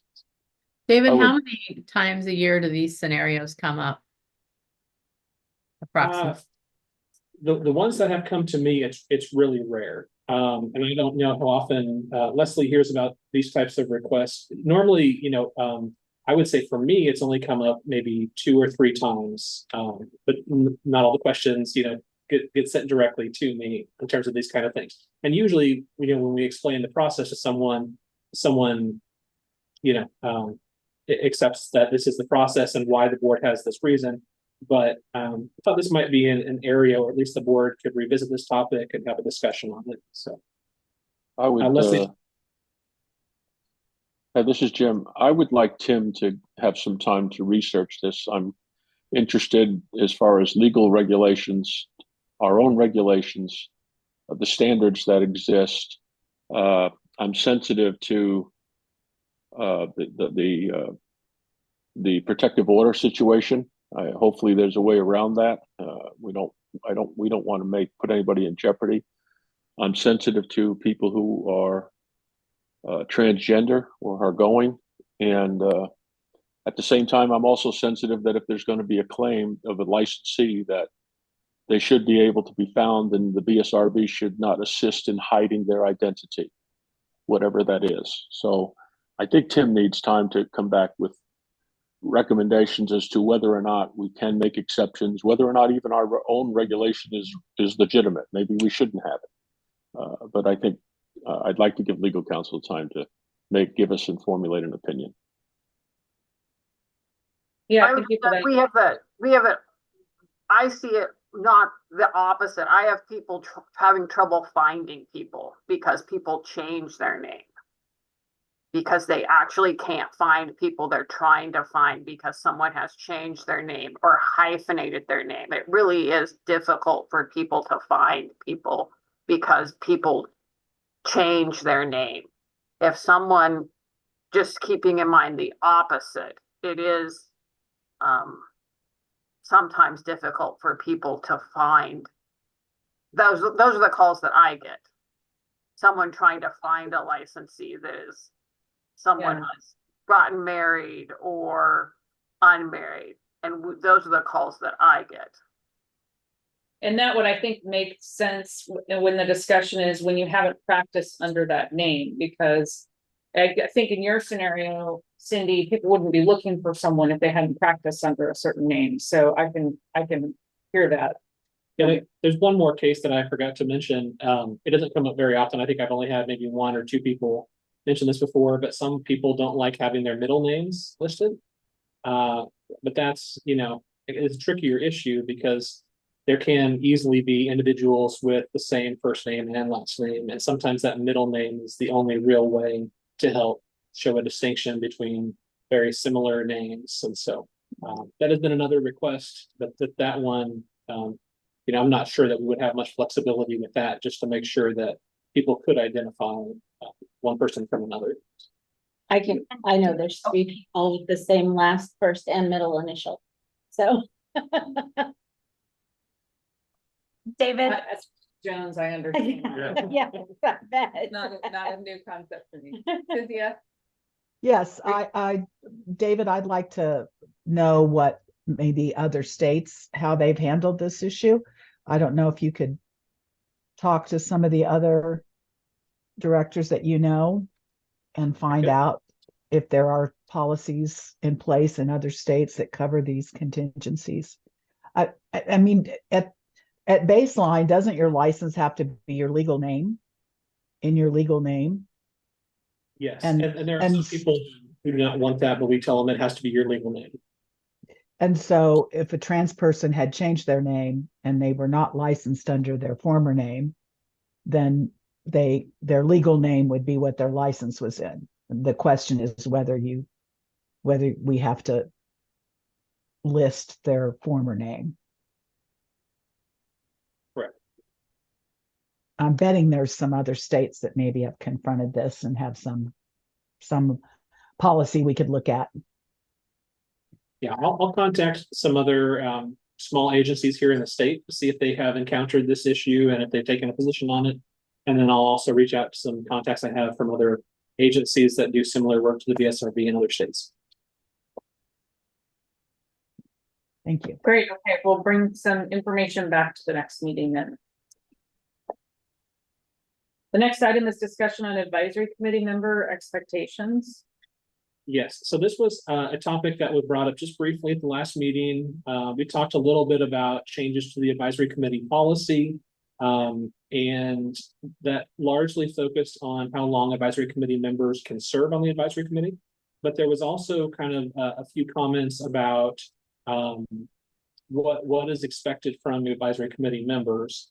And there was a decision at that meeting to go ahead and table that, and that perhaps I could come back to the board with some suggested clarification in terms of advisory committee member expectations that the board could discuss. So I have thought a little bit about this. There are 3 items that do come up with some frequency. So feel free to let me know if you think the advisory committee policy should add specific language on these 3 items, or if it's any other topics. The advisory committee policy is a creation of the board. It's not a statute that would require a change to law. It's not a regulation that would need to have something change in the regulation. The advisory committee policy is really just an operating policy. And so if you would like to make a change, we can do that without any kind of a waiting time frame. But one of the items in the so one of the first items has to do with approved absences if you're serving on the advisory committee. And I would say this is probably going to refer to the non-board members on the advisory committee. Board members, you have a different set of expectations. Board members serve at the pleasure of the governor. And so we're talking about the non-board members on the advisory committee. But basically, the expectations of board members document that's on our website says that board members should essentially have no more than 1 unexcused absence per year. But like I said, board members serve at the pleasure of the governor. So even though it talks about aspirational things for board members, if board members do miss more than 1 meeting, it also doesn't really define what an approved absence is versus unapproved. But that is sort of what is looked at for the board members. The advisory committee policy, there is a line that says the same policies and procedures that apply to board members should also apply to advisory committee members. But that line has never really been fully fleshed out. So one topic that you could add clarifying language on the advisory committee policy is how many unexcused absences advisory committee members could have. And if you did that, then if someone was consistently missing meetings, you could also potentially look into how you define approved absence versus unapproved. But that would be something that you could add more specificity to. Another item potentially would be whether you would like it spelled out in the advisory committee policy that advisory committee members would be licensees. Most of the times when we're looking at recruiting advisory committee members, we send out a message to all permanent licensees. But nothing really says in the advisory committee policy that every advisory committee member needs to be a licensee. And there have been some times in the past where someone started on the advisory committee with a license, they maybe stopped practicing, so they let their license expire. Nothing said they had to remain licensed to stay on the advisory committee, so it didn't prohibit them from serving. But that is potentially something you could consider. Do you want to say that everyone on the advisory committee needs to be someone who's licensed under the BSRB? There may be reasons for that. There may be other reasons why you would want a larger group of individuals who may be able to serve, but that's something potentially you could define with some more clarity. And then the last item I had as just sort of a short list was whether advisory committee members need to live in Kansas. So we do have about 1/3 to 1/4 of our licensees that live out of state. And these are individuals that provide services in Kansas, whether they provide telehealth services into the state, or maybe they travel throughout the year. And so if they travel, maybe they primarily live in another state, but they come back and forth over the course of the year and provide services that way. But their official residence is not in Kansas. So it is expected that board members live in the state of Kansas, but advisory committee members, since it did not say, we've had that question come up, and occasionally applicants for the advisory committee do apply that live, let's say, in Kansas City, Missouri. Or we have had some times where advisory committee members originally lived in Kansas, and then they take another position where they move to Colorado or they move to Japan. And so those individuals have asked, do I need to resign my position on the advisory committee because I no longer live in Kansas? Well, the advisory committee policy didn't specifically say you have to be living in Kansas. And so there's nothing that would mean that they would have to excuse themselves from the advisory committee. But I do tell advisory committees when they're looking at recommendations for new members, that is something they can weigh if they feel like it would be more helpful to have advisory committee members that do physically live in Kansas. So, so those three areas I sort of have looked at in terms of the questions that I receive concerning, do you want to list a number of absences / approved absences? Do you want to have any kind of clarifying language that would say all advisory committee members need to be licensees? Or potentially, do you want to add any clarifying language that says advisory committee members need to live in Kansas? So, but there could be other topics. If board members do have thoughts about something to include in the advisory committee policy. Further, there could be some, let's say, expectations specific to one or two advisory committees, where let's say that the chair of the committee said, you know, this is not included in the policy, but I'd like the advisory committee to operate a certain way. And so I'd like us all to buy in another way. So the ones I was talking about would primarily look at the policy. And if you want to make a change, potentially this could be put in place and apply to all the advisory committees. But chairs of advisory committees do have the ability to kind of set out expectations for how they'd like their advisory committee to be run as well. So maybe I'll open it up and see if there's any discussion on those 3 points, or if there's other points that I didn't mention that you thought could be helpful to add some specific language to the policy. Well, I think absences are important because it's really difficult to have advisory committee meetings if you don't have people attending. I always find the excused and unexcused or approved and unapproved a little dicey, because at what point do you say that's not an approved absence, right? And so it's more about maybe missing meetings without communication, No contact or something. but also just attendance is important. So even if it's every advisory meeting that you have a reason that you can't attend, you're probably not a participating advisory member at that level. So I think there's some expectations, I think that would make sense there. Yeah, I like the idea of getting rid of that language of excused or excused. Just gives it, unless you then define that. And since you're only meeting, what, 6 times a year? You know, just saying, seems like we should be the vast majority of those, so 4 out of 6.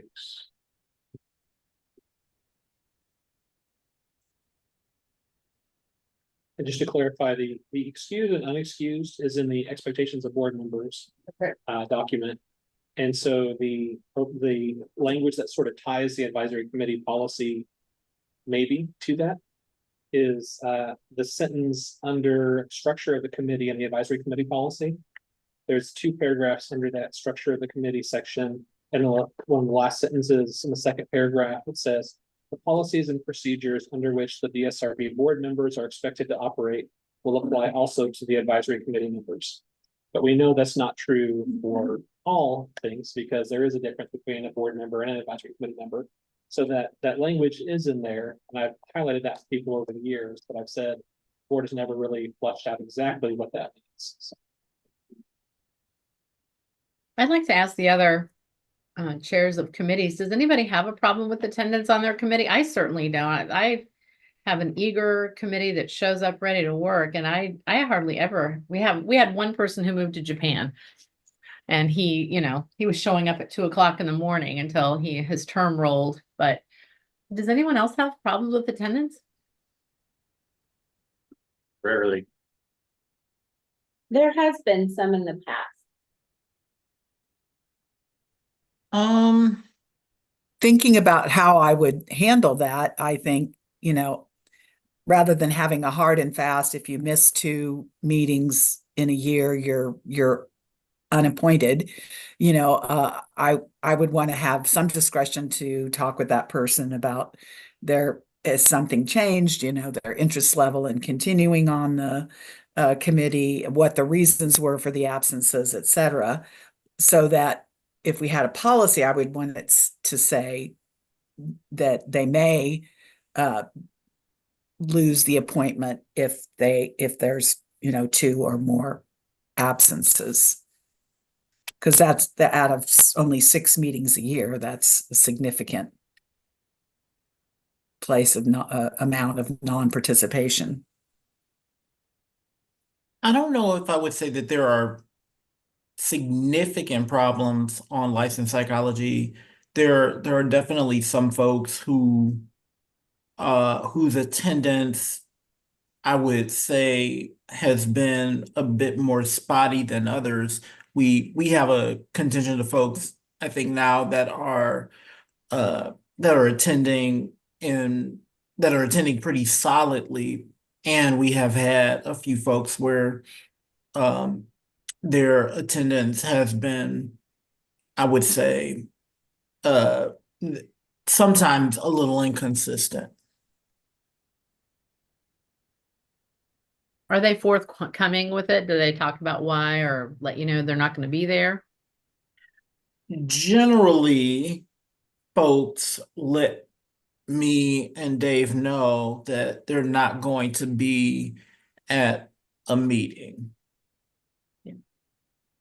Yeah, I would say it's the same on the Behavior Analyst Advisory Committee as well, that we have people that are there every time. There's other members that are a little bit spotty. And I believe they generally all let David know if they're going to be absent.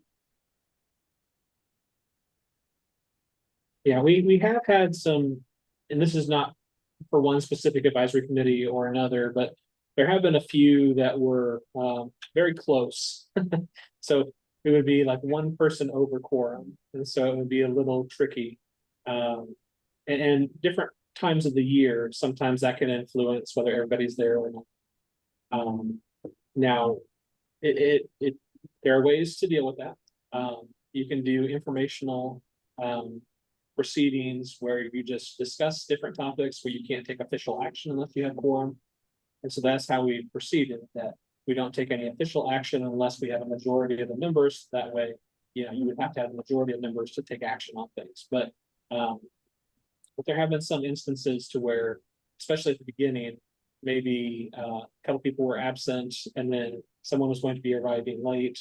And so when you're looking at the beginning, it's like, well, are we going to be able to do the business items, or are we going to need to keep a close eye on who's entering? And so, but I can't say that that's true for any specific advisory committee. I've just kind of noticed this and checking things out and trying to figure out how we have to proceed.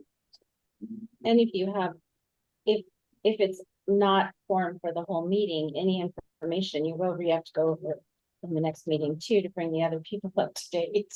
Yeah, I mean, one of the nice things is with the YouTube channel, you can ask them to go back and view it. So that's been a nice tool.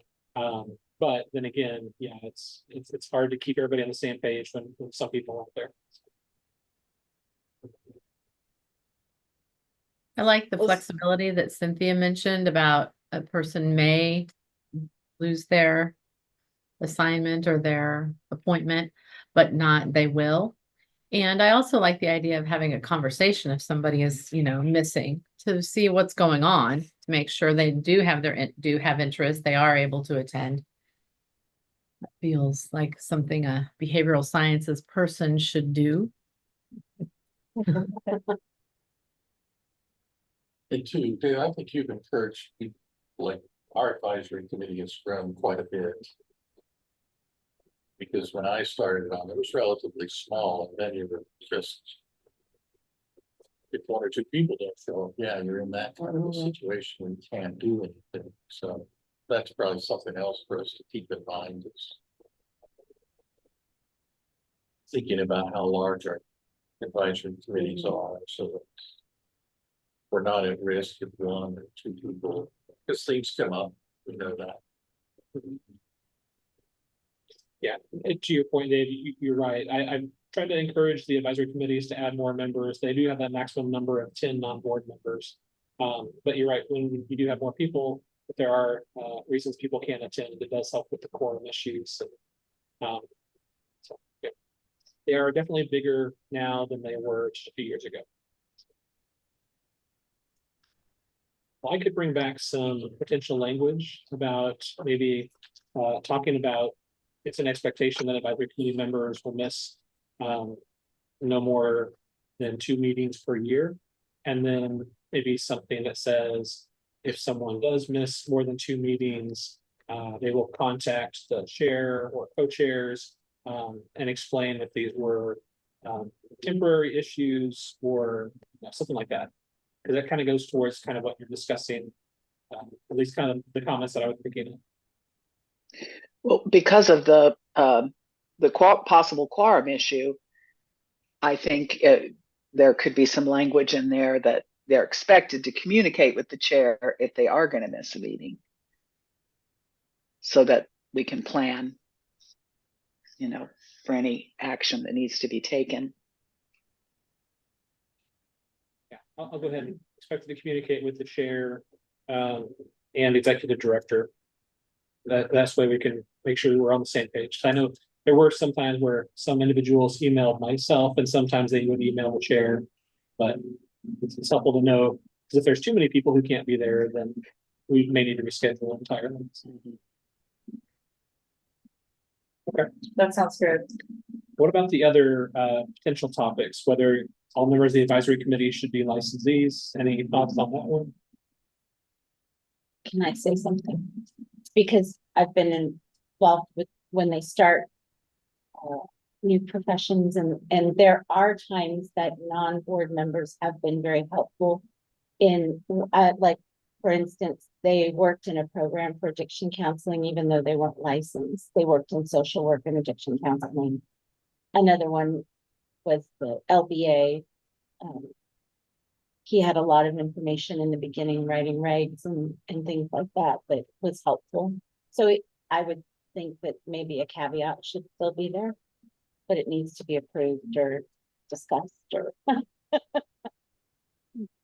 Yeah, I can see- agree Yeah, go ahead. with the behavior analyst advisory committee. It was very, very helpful to have that non-licensee there because he had national knowledge, local knowledge, because he was a resident of the state of Kansas and had been involved in the advocacy and development of the legislation itself, right?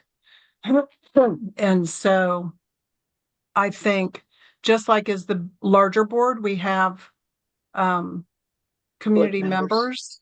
Yeah.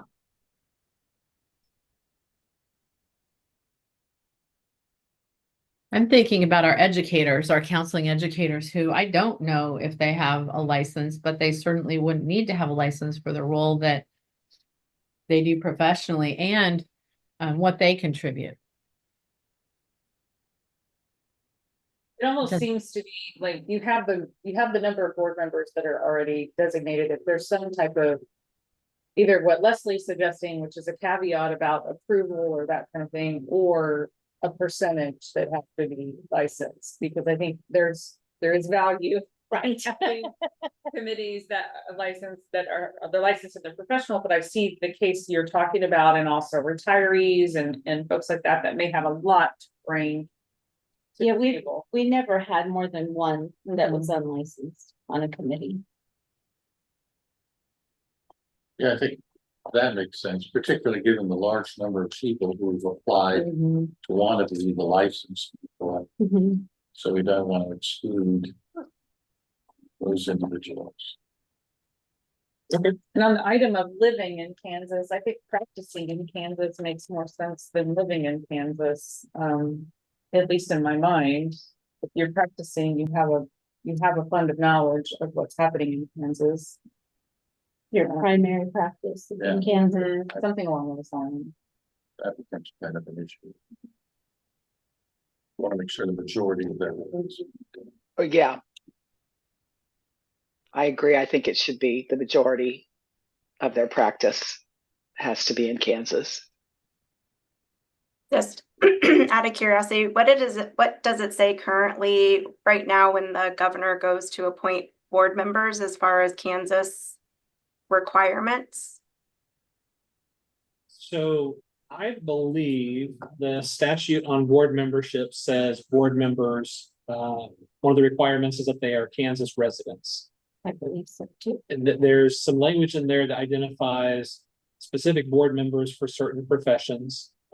It talks about the governor having the authority to remove board members for certain reasons. And I believe that statute also says that board members should be residents of Kansas. So I understand we're talking about advisory council members, but just putting that out there, if that's going to cause any conflicts. Potentially.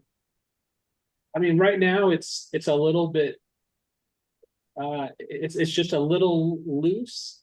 Because when people ask me, can someone apply for the advisory committee if, let's say, they live in Kansas City, Missouri, but they're licensed in Kansas, and I say, well, the advisory committee policy doesn't say you can't serve if you don't live in Kansas, but it also has the sentence that says the policy and procedures that apply to board members should also apply to advisory committee members. But we know that maybe not all of them that apply to advisory committee members. For example, board members get paid a certain amount for attending approved meetings of the board or advisory committees, whereas advisory committee members don't. So it's not, you can't take everything and say, well, if it applies to board members, it automatically applies to advisory committee members, because there are some exceptions. And so it's always kind of been a weird conversation where I say, well, it doesn't say that, but then again, it's something that you can consider. If it said out and out that you had to live in Kansas, then that would provide some clear language, but it doesn't, I don't know that we need that. I just kind of wanted to bring this to your attention to see if you wanted to revisit it to add language.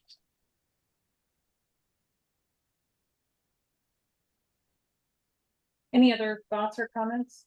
I think the discussion is good. The preponderance of how much they practice in Kansas could get very detailed. So I guess I am not finding a reason not to make it that you need to have residency in the state of Kansas, since we appear to have plenty of people that are interested in volunteering to be on these advisory committees who apparently are residents of the state of Kansas. Just to throw out a hypothetical, let's say we have an advisory committee member that midway through their term, they need to move to a different state with their family. They're now no longer residents, but if they maintain Kansas as their primary resident, like state of origin or whatever residency, would that need to be in effect, or would they be able to fill out their term? Or if they're practicing in Kansas because they're using telehealth, so they continue to see their clients? It's a good question, and from just kind of reading all the policies together, unless there's clear language that says they have to live in Kansas, I have not taken the approach of saying these individuals would need to come off the advisory committee once they stop living in Kansas, or that individuals who have permanent residence outside of Kansas who are licensed here can't apply for the advisory committee. So without clear language, now most, if not all, of the recent recommended advisory committee members have lived in Kansas. We have had a few that have moved to other places, but without the clear language that says you have to be a resident of Kansas, They have continued to serve on the advisory committees, and to their credit, they've checked with me to say, is this something I have to do? And I say, the language is really not there. There is this bit vague language, but I don't know that it has clearly been defined. And so to my understanding, you don't have to resign your advisory committee position. So that's what we're currently doing. But if you would like language that would be a little bit cleaner or a little bit different, I'm happy to consider, put that in for you. I just want to make sure that you're aware of what the language says and some of these gray areas and how we've tried to resolve these things. But if you want them to be cleaner or more defined, we can do that as well. We do make them more defined that you do have to be living in Kansas. Like how many people would that affect? And would there be a way that we could grandfather them in? Because the policy is changing in terms of clarity. So I just think those are all different things we need to take into consideration.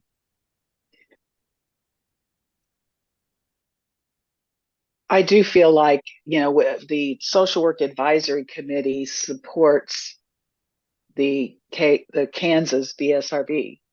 It's a state agency. So I do feel like there's some value in being a resident of the state in serving on a committee that supports the state board. If somebody's living in Illinois and telehealth practicing in Kansas, first of all, I'd be surprised if they wanted to serve on a advisory committee for the BSRB. So I'd have to wonder about why. But also, I think there is some value wherever you're practicing social work that you are resident there and you understand and know the environment of that location that you're supporting. Things are different in Kansas than they are in Illinois or any other state. Right.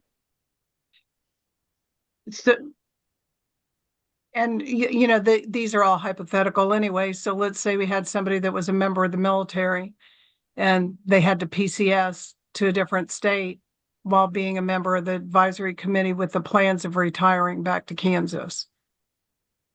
So. And it may not change if someone can apply, but we certainly do our due diligence to think about who we're selecting. Right.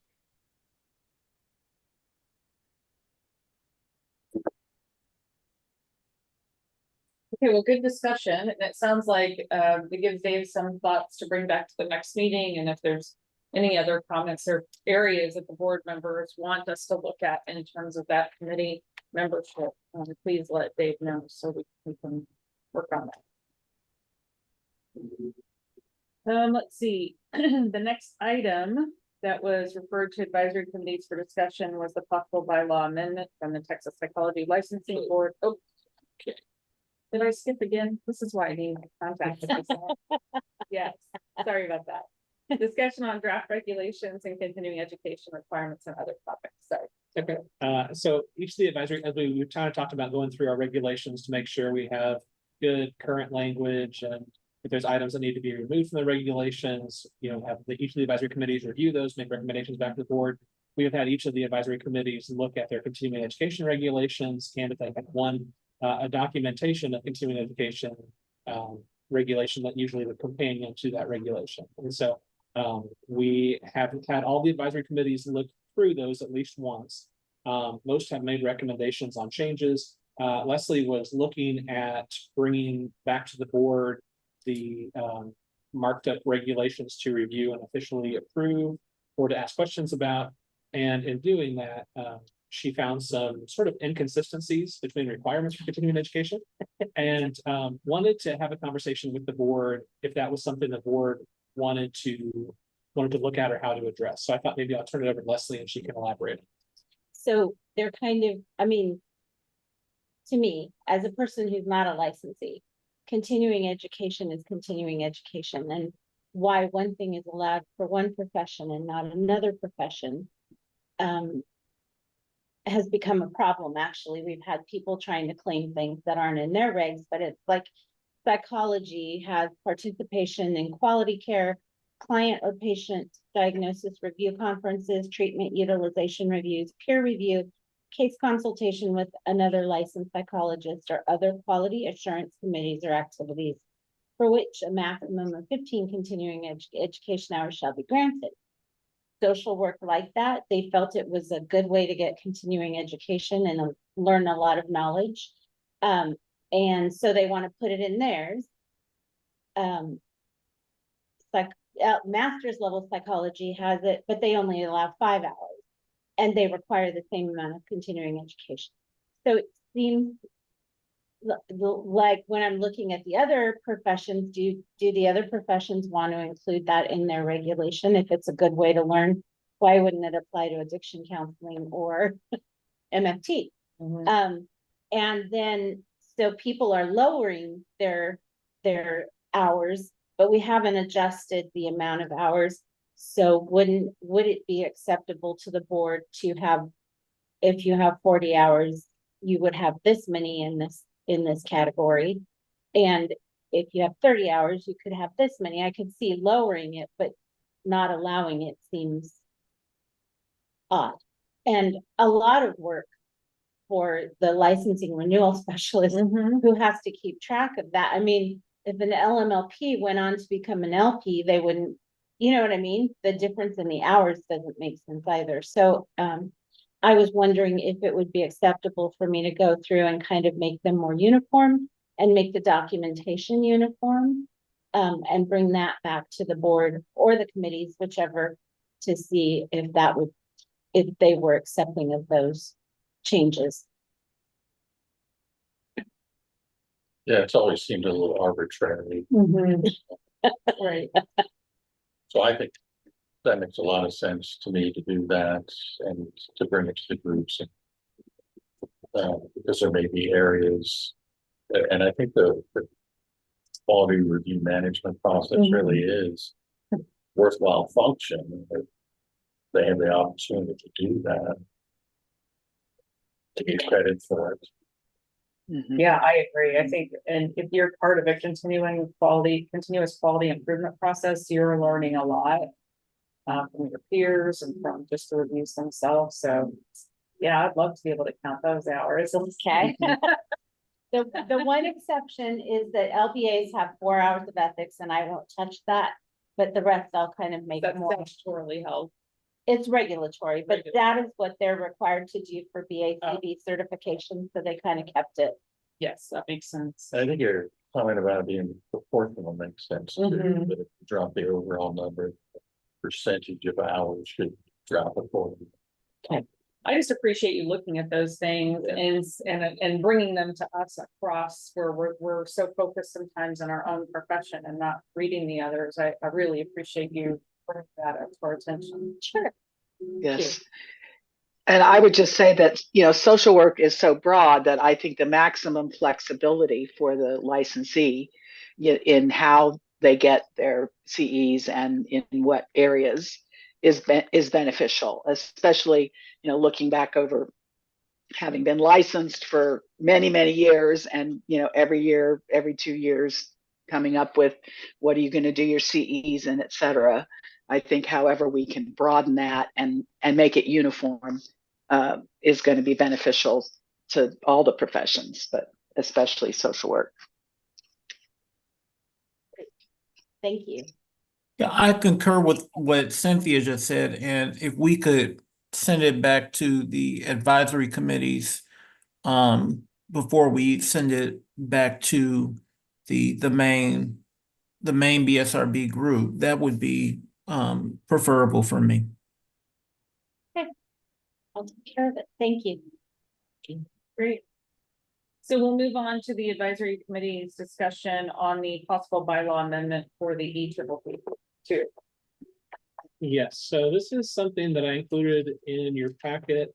I wanted to bring this to the board and then kind of explain why I thought this would be a good item to refer to the Licensed Psychology Advisory Committee for some discussion. So the first document you have is from the Association of State and Provincial Psychology Boards. It's a letter from the president of ASPPB. And it explains a little bit more about,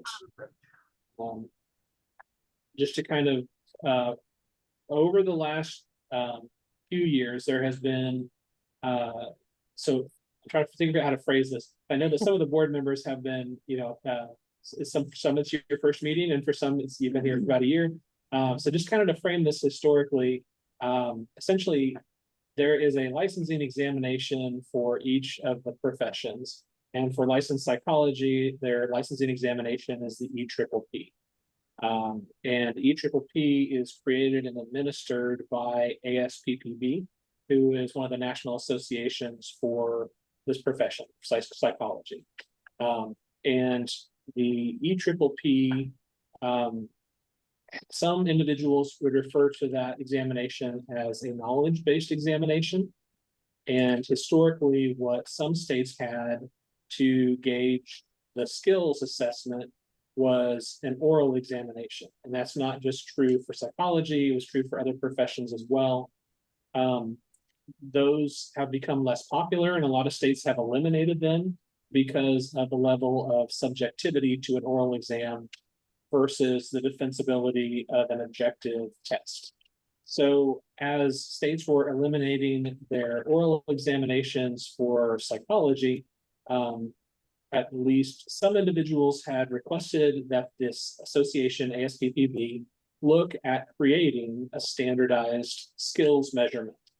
And that is what's referred to as the EPPP2. And so they researched it, they developed it, they created this test, and back, I have heard, I want to say around 2000 and maybe 18 or 19, they decided they would go ahead and launch this and make it a requirement for states to have to use the EPPP2 if they were going to continue to use the EPPP. And at that time, states decided they did not want that to be a mandatory requirement. There was opposition. And so what ASPPB did is they said, okay, we're going to pull that back. We're going to research it further. We will allow states that want to adopt the EPPP2 the opportunity to make this a requirement. So those could be called early adopters. And then we will bring this back for consideration at some point in the future. And that was brought back, I believe, either last year in 2023 or perhaps in 2022 at the end of the fall of 2022. But essentially, it was not made a requirement. When I believe it's the fall of 2022, ASPPB had researched it further. They said, we believe that this is an important skills assessment that needs to be part of the licensing exam requirements. And so they said, going forward, as of January 1st of 2026, any states that wish to continue to use the EPPP as a licensing examination for licensed psychologists will have to require both the EPPP, which will be called the EPPP Part 1, and then this EPPP Part 2. And they said this will be considered one test, but you will take them at separate times. So you'll have to be requiring both passage of the EPPP Part 1 and EPPP Part 2, but they combined will be regarded as one test, the EPPP. And so since that point, there's been discussion between states. This was not something that was brought by the association to the member boards. As a state, we are one of the member boards for ASPPB. This was not brought back by the board of ASPPB for all the states to discuss and take a vote on. It was something the board of directors decided and then informed all the states that this was the requirement going forward. So since that point, states have continued to discuss this. And recently, a couple of states, Texas, and I believe Louisiana, have mentioned that they don't believe they will be able to have this as a requirement because they believe that their legislature would look at this as two separate tests, not one test. And so they are opposing this requirement.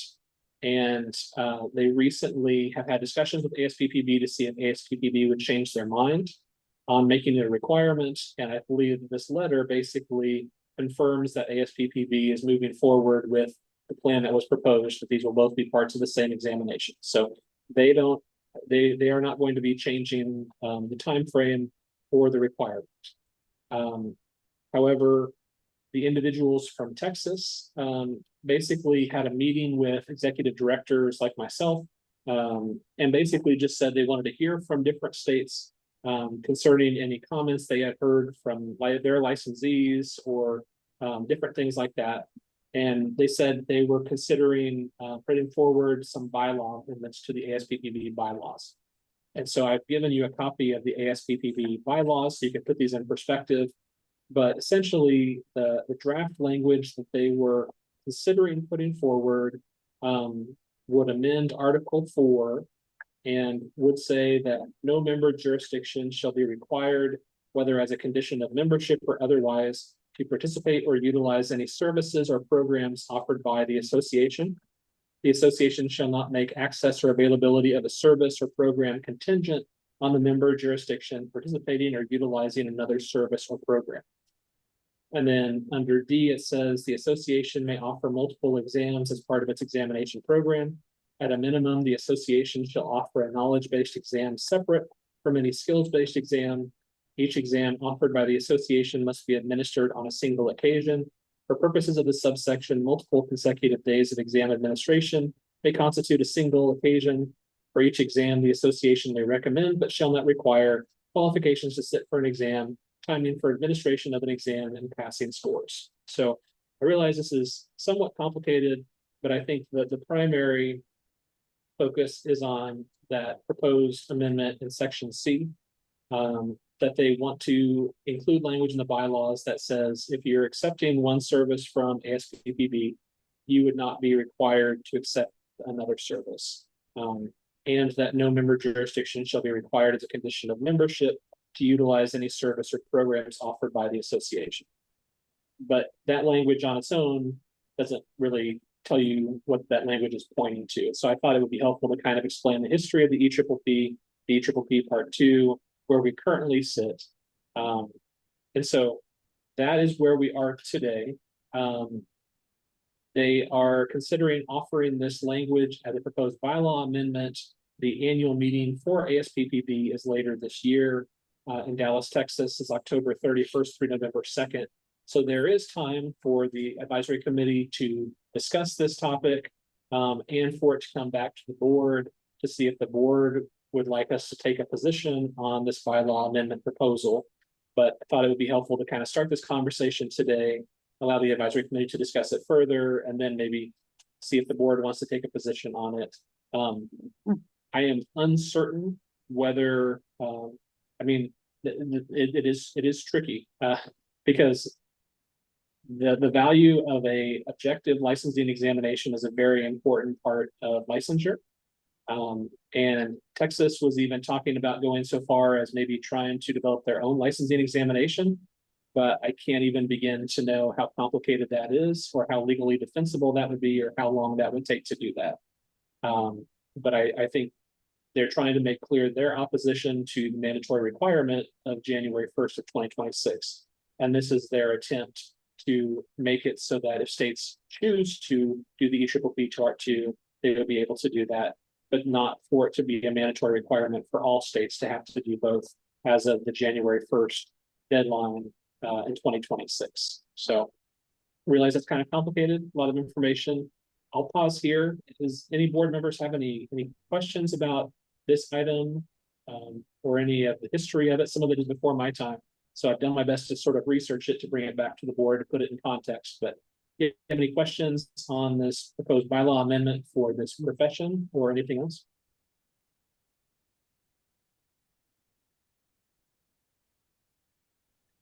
I'll just add that this movement to develop the EPPP2 and promulgate it goes back a couple of decades. I think this goes back to when I was in graduate school. I graduated in 2010 with my PhD, and there has been this slow drumbeat to develop a skills-based assessment precisely because of what Dave has outlined, because the oral jurisprudence examinations have been determined to be inconsistent and in some instances unfair. And at the same time, as Dave has articulated, this has been difficult when it comes to the outlining, or excuse me, not the outlining, but the rolling out of the EPPP 2. This has not been very clean by any stretch of the imagination.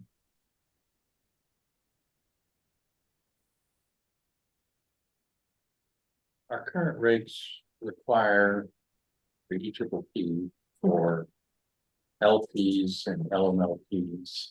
Yes.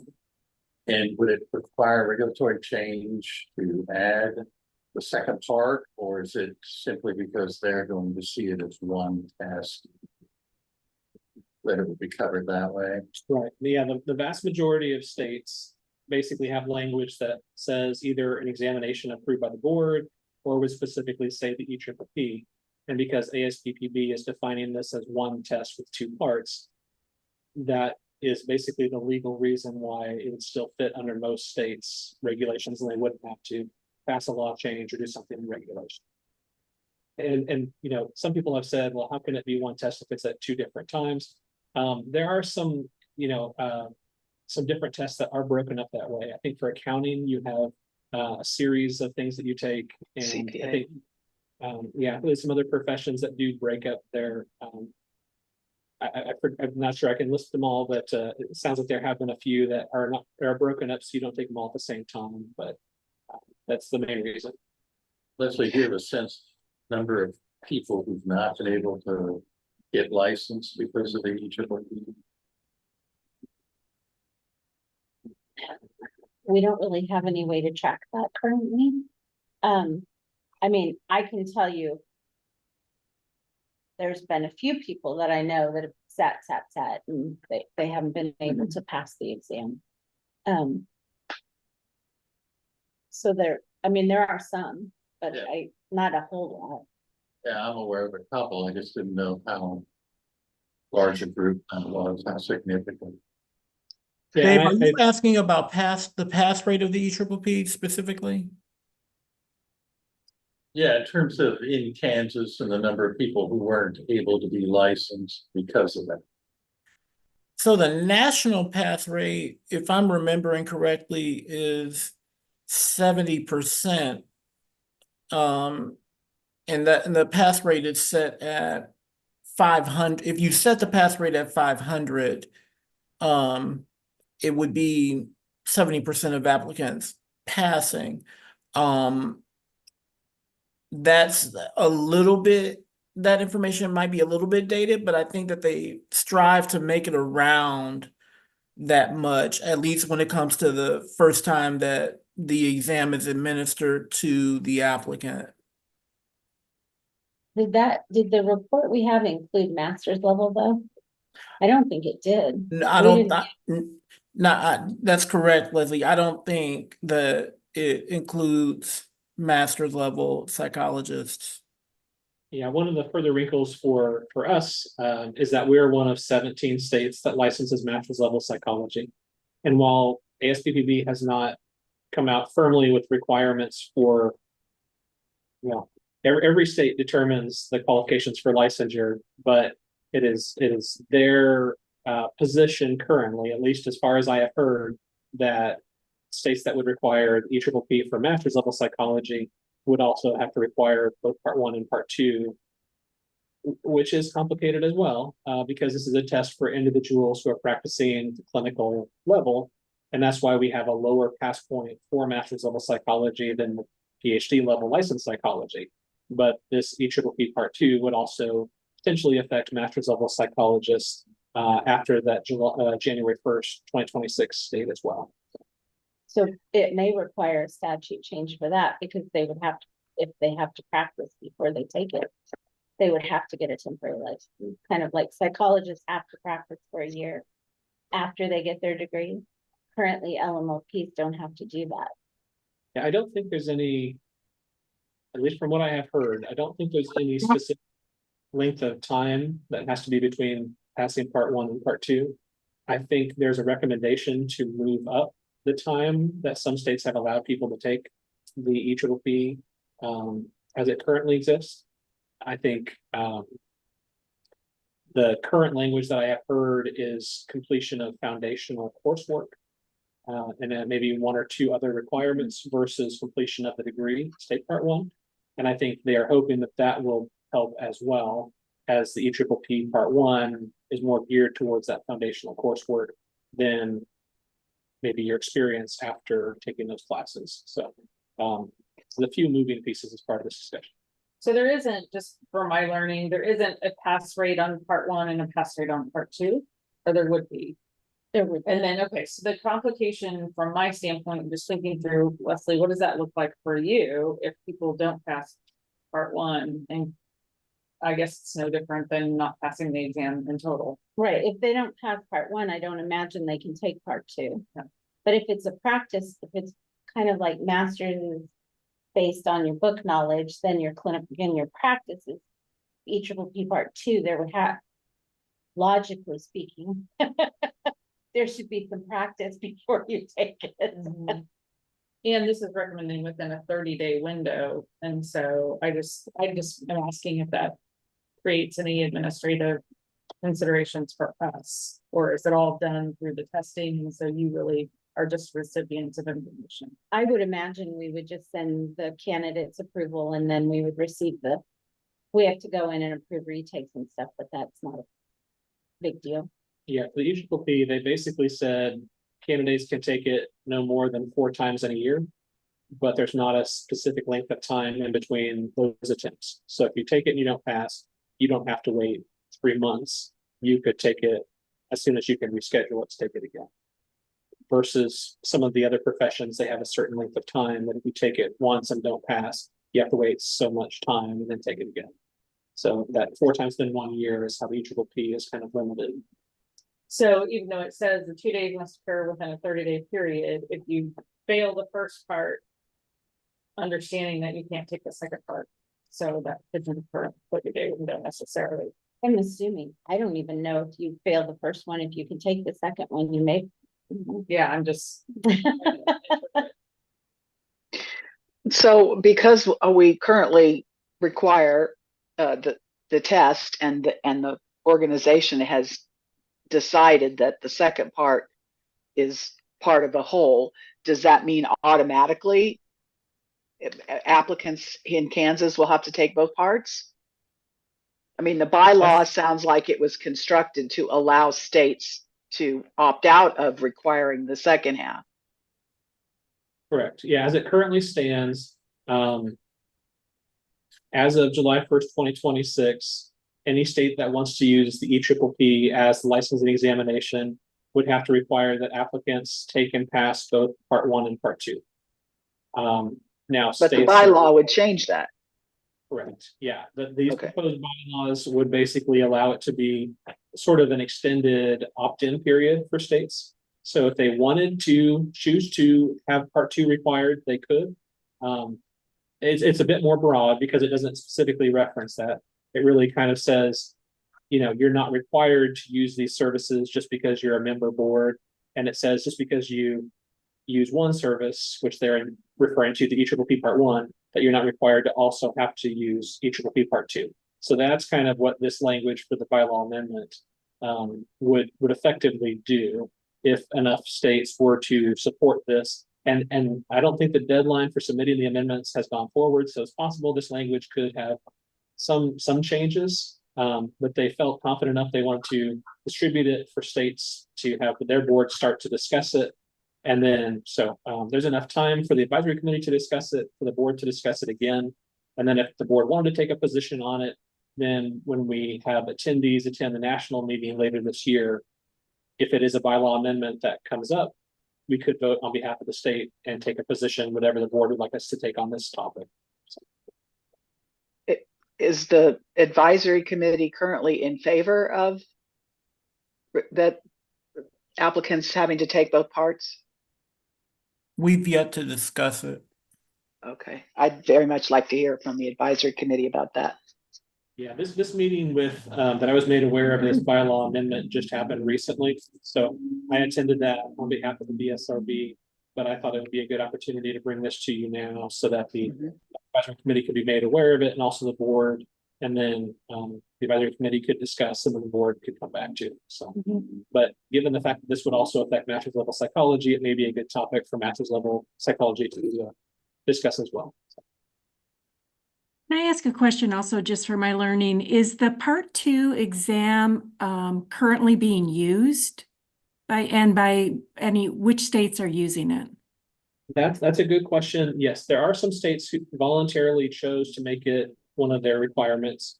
I don't recall the number of states. I want to say it's something like 7 states.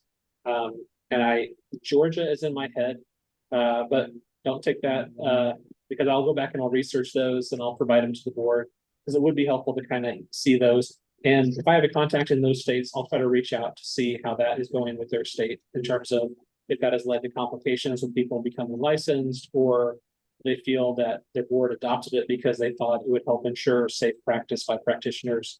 So I'll see what their experience has been as well. Also strikes me that given what we've heard from the legislature recently,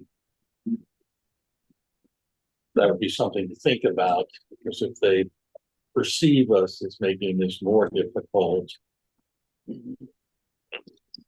they might respond in a way that would,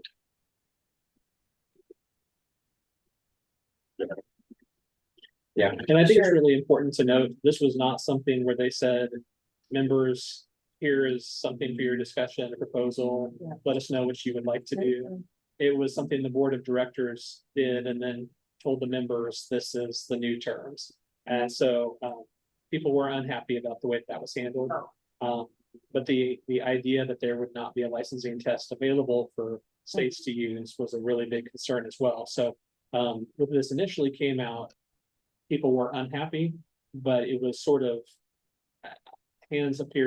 felt, at least I can tell you, a lot of states said their hands kind of felt like they were being tied because they didn't have the opportunity to vote yes or no on it. It was something that the makers of the exam was saying, here's a new change to the exam. We have decided this, and you can either use the exam going forward or not.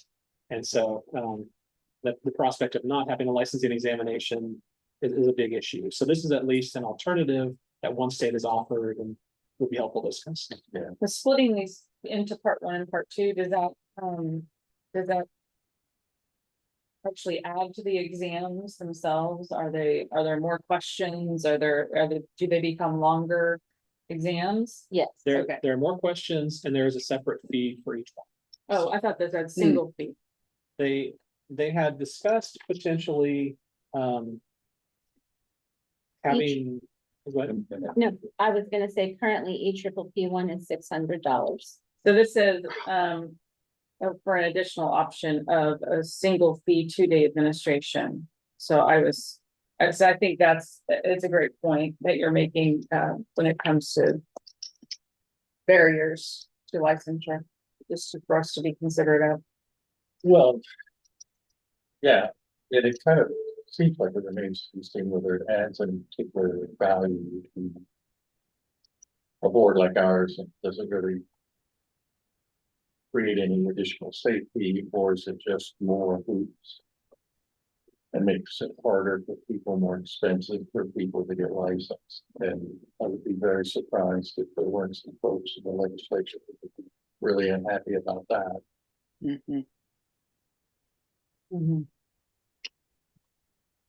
Okay, well, great discussion. It sounds like we're gonna gather a little bit more information and report that over to the advisory committees that's impacted by that. Thank you very much. Next thing we need to discuss are regular board meetings. We have a board meeting in September, as Dave mentioned earlier. We probably need to look at that date based on a conflict of another meeting. Yes, and then also the board meeting that would take place in November. We usually have the board meetings on the second Monday of the month, but that would be on Veterans Day. So I know some individuals attend ceremonies that day or may have already other things going on that day. So thought it might be wise to look for another date. And I would be happy to send out polls to board members outside of the meeting today. But if you want to have a discussion on possible dates, we could do that today as well. Would we not incorporate the normal September board meeting into the planning day That is that's another option too. Yeah, rather than having another meeting? yeah. And I think sometimes in the past that may have been done. Since we've been here, or since I've been working for the board, we've tried to have a sort of a separate regular meeting, and then the longer discussions could take place. But at least in the last meeting, we got done a little bit early for the offsite planning meeting. So potentially we could roll some of the regular board meeting items to that offsite planning meeting and just not have an early meeting. So Yeah, I think it was before my time. I think it used to be more like a day and a half or something like that, where it incorporated the regular meeting and a planning. Sunday, we usually in the past, we would have the regular stuff Sunday evening for a few hours, and then the next day the rest of the planning part. I can tell you just from my perspective, every state agency has to submit a budget by September 15th. So if there's not a board meeting beginning, that does allow a little bit more time for me to put that together. So but happy to facilitate that if the board wants to have a regular meeting followed by the other one, or combine those elements into one. Either way is fine. In terms of travel plans, is everyone planning to be in advance of that Sunday? I mean, to where a regular meeting could occur for a couple hours and then reserve the time on the next day? Is that too late for schedule to accommodate such a thing, where we could have a meeting and then a meal or something? I'm sorry, you asking if we're available Sunday night?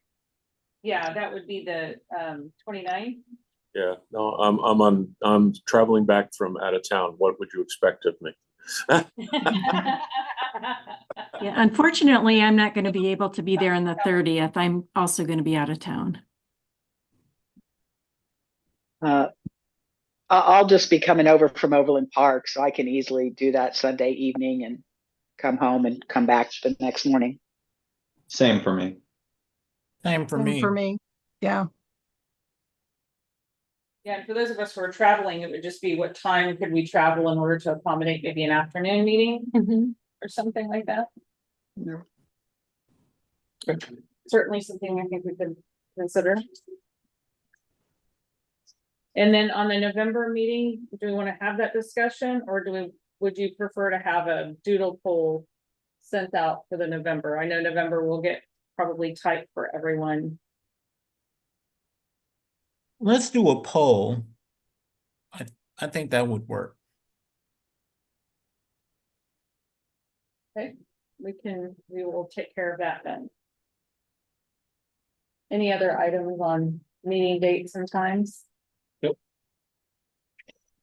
If we are going to move to the September 30th, then just it might make sense if we're going to change the November meeting to do it a week later, since we will be having our September meeting almost a month later than, or 3 weeks later than originally planned.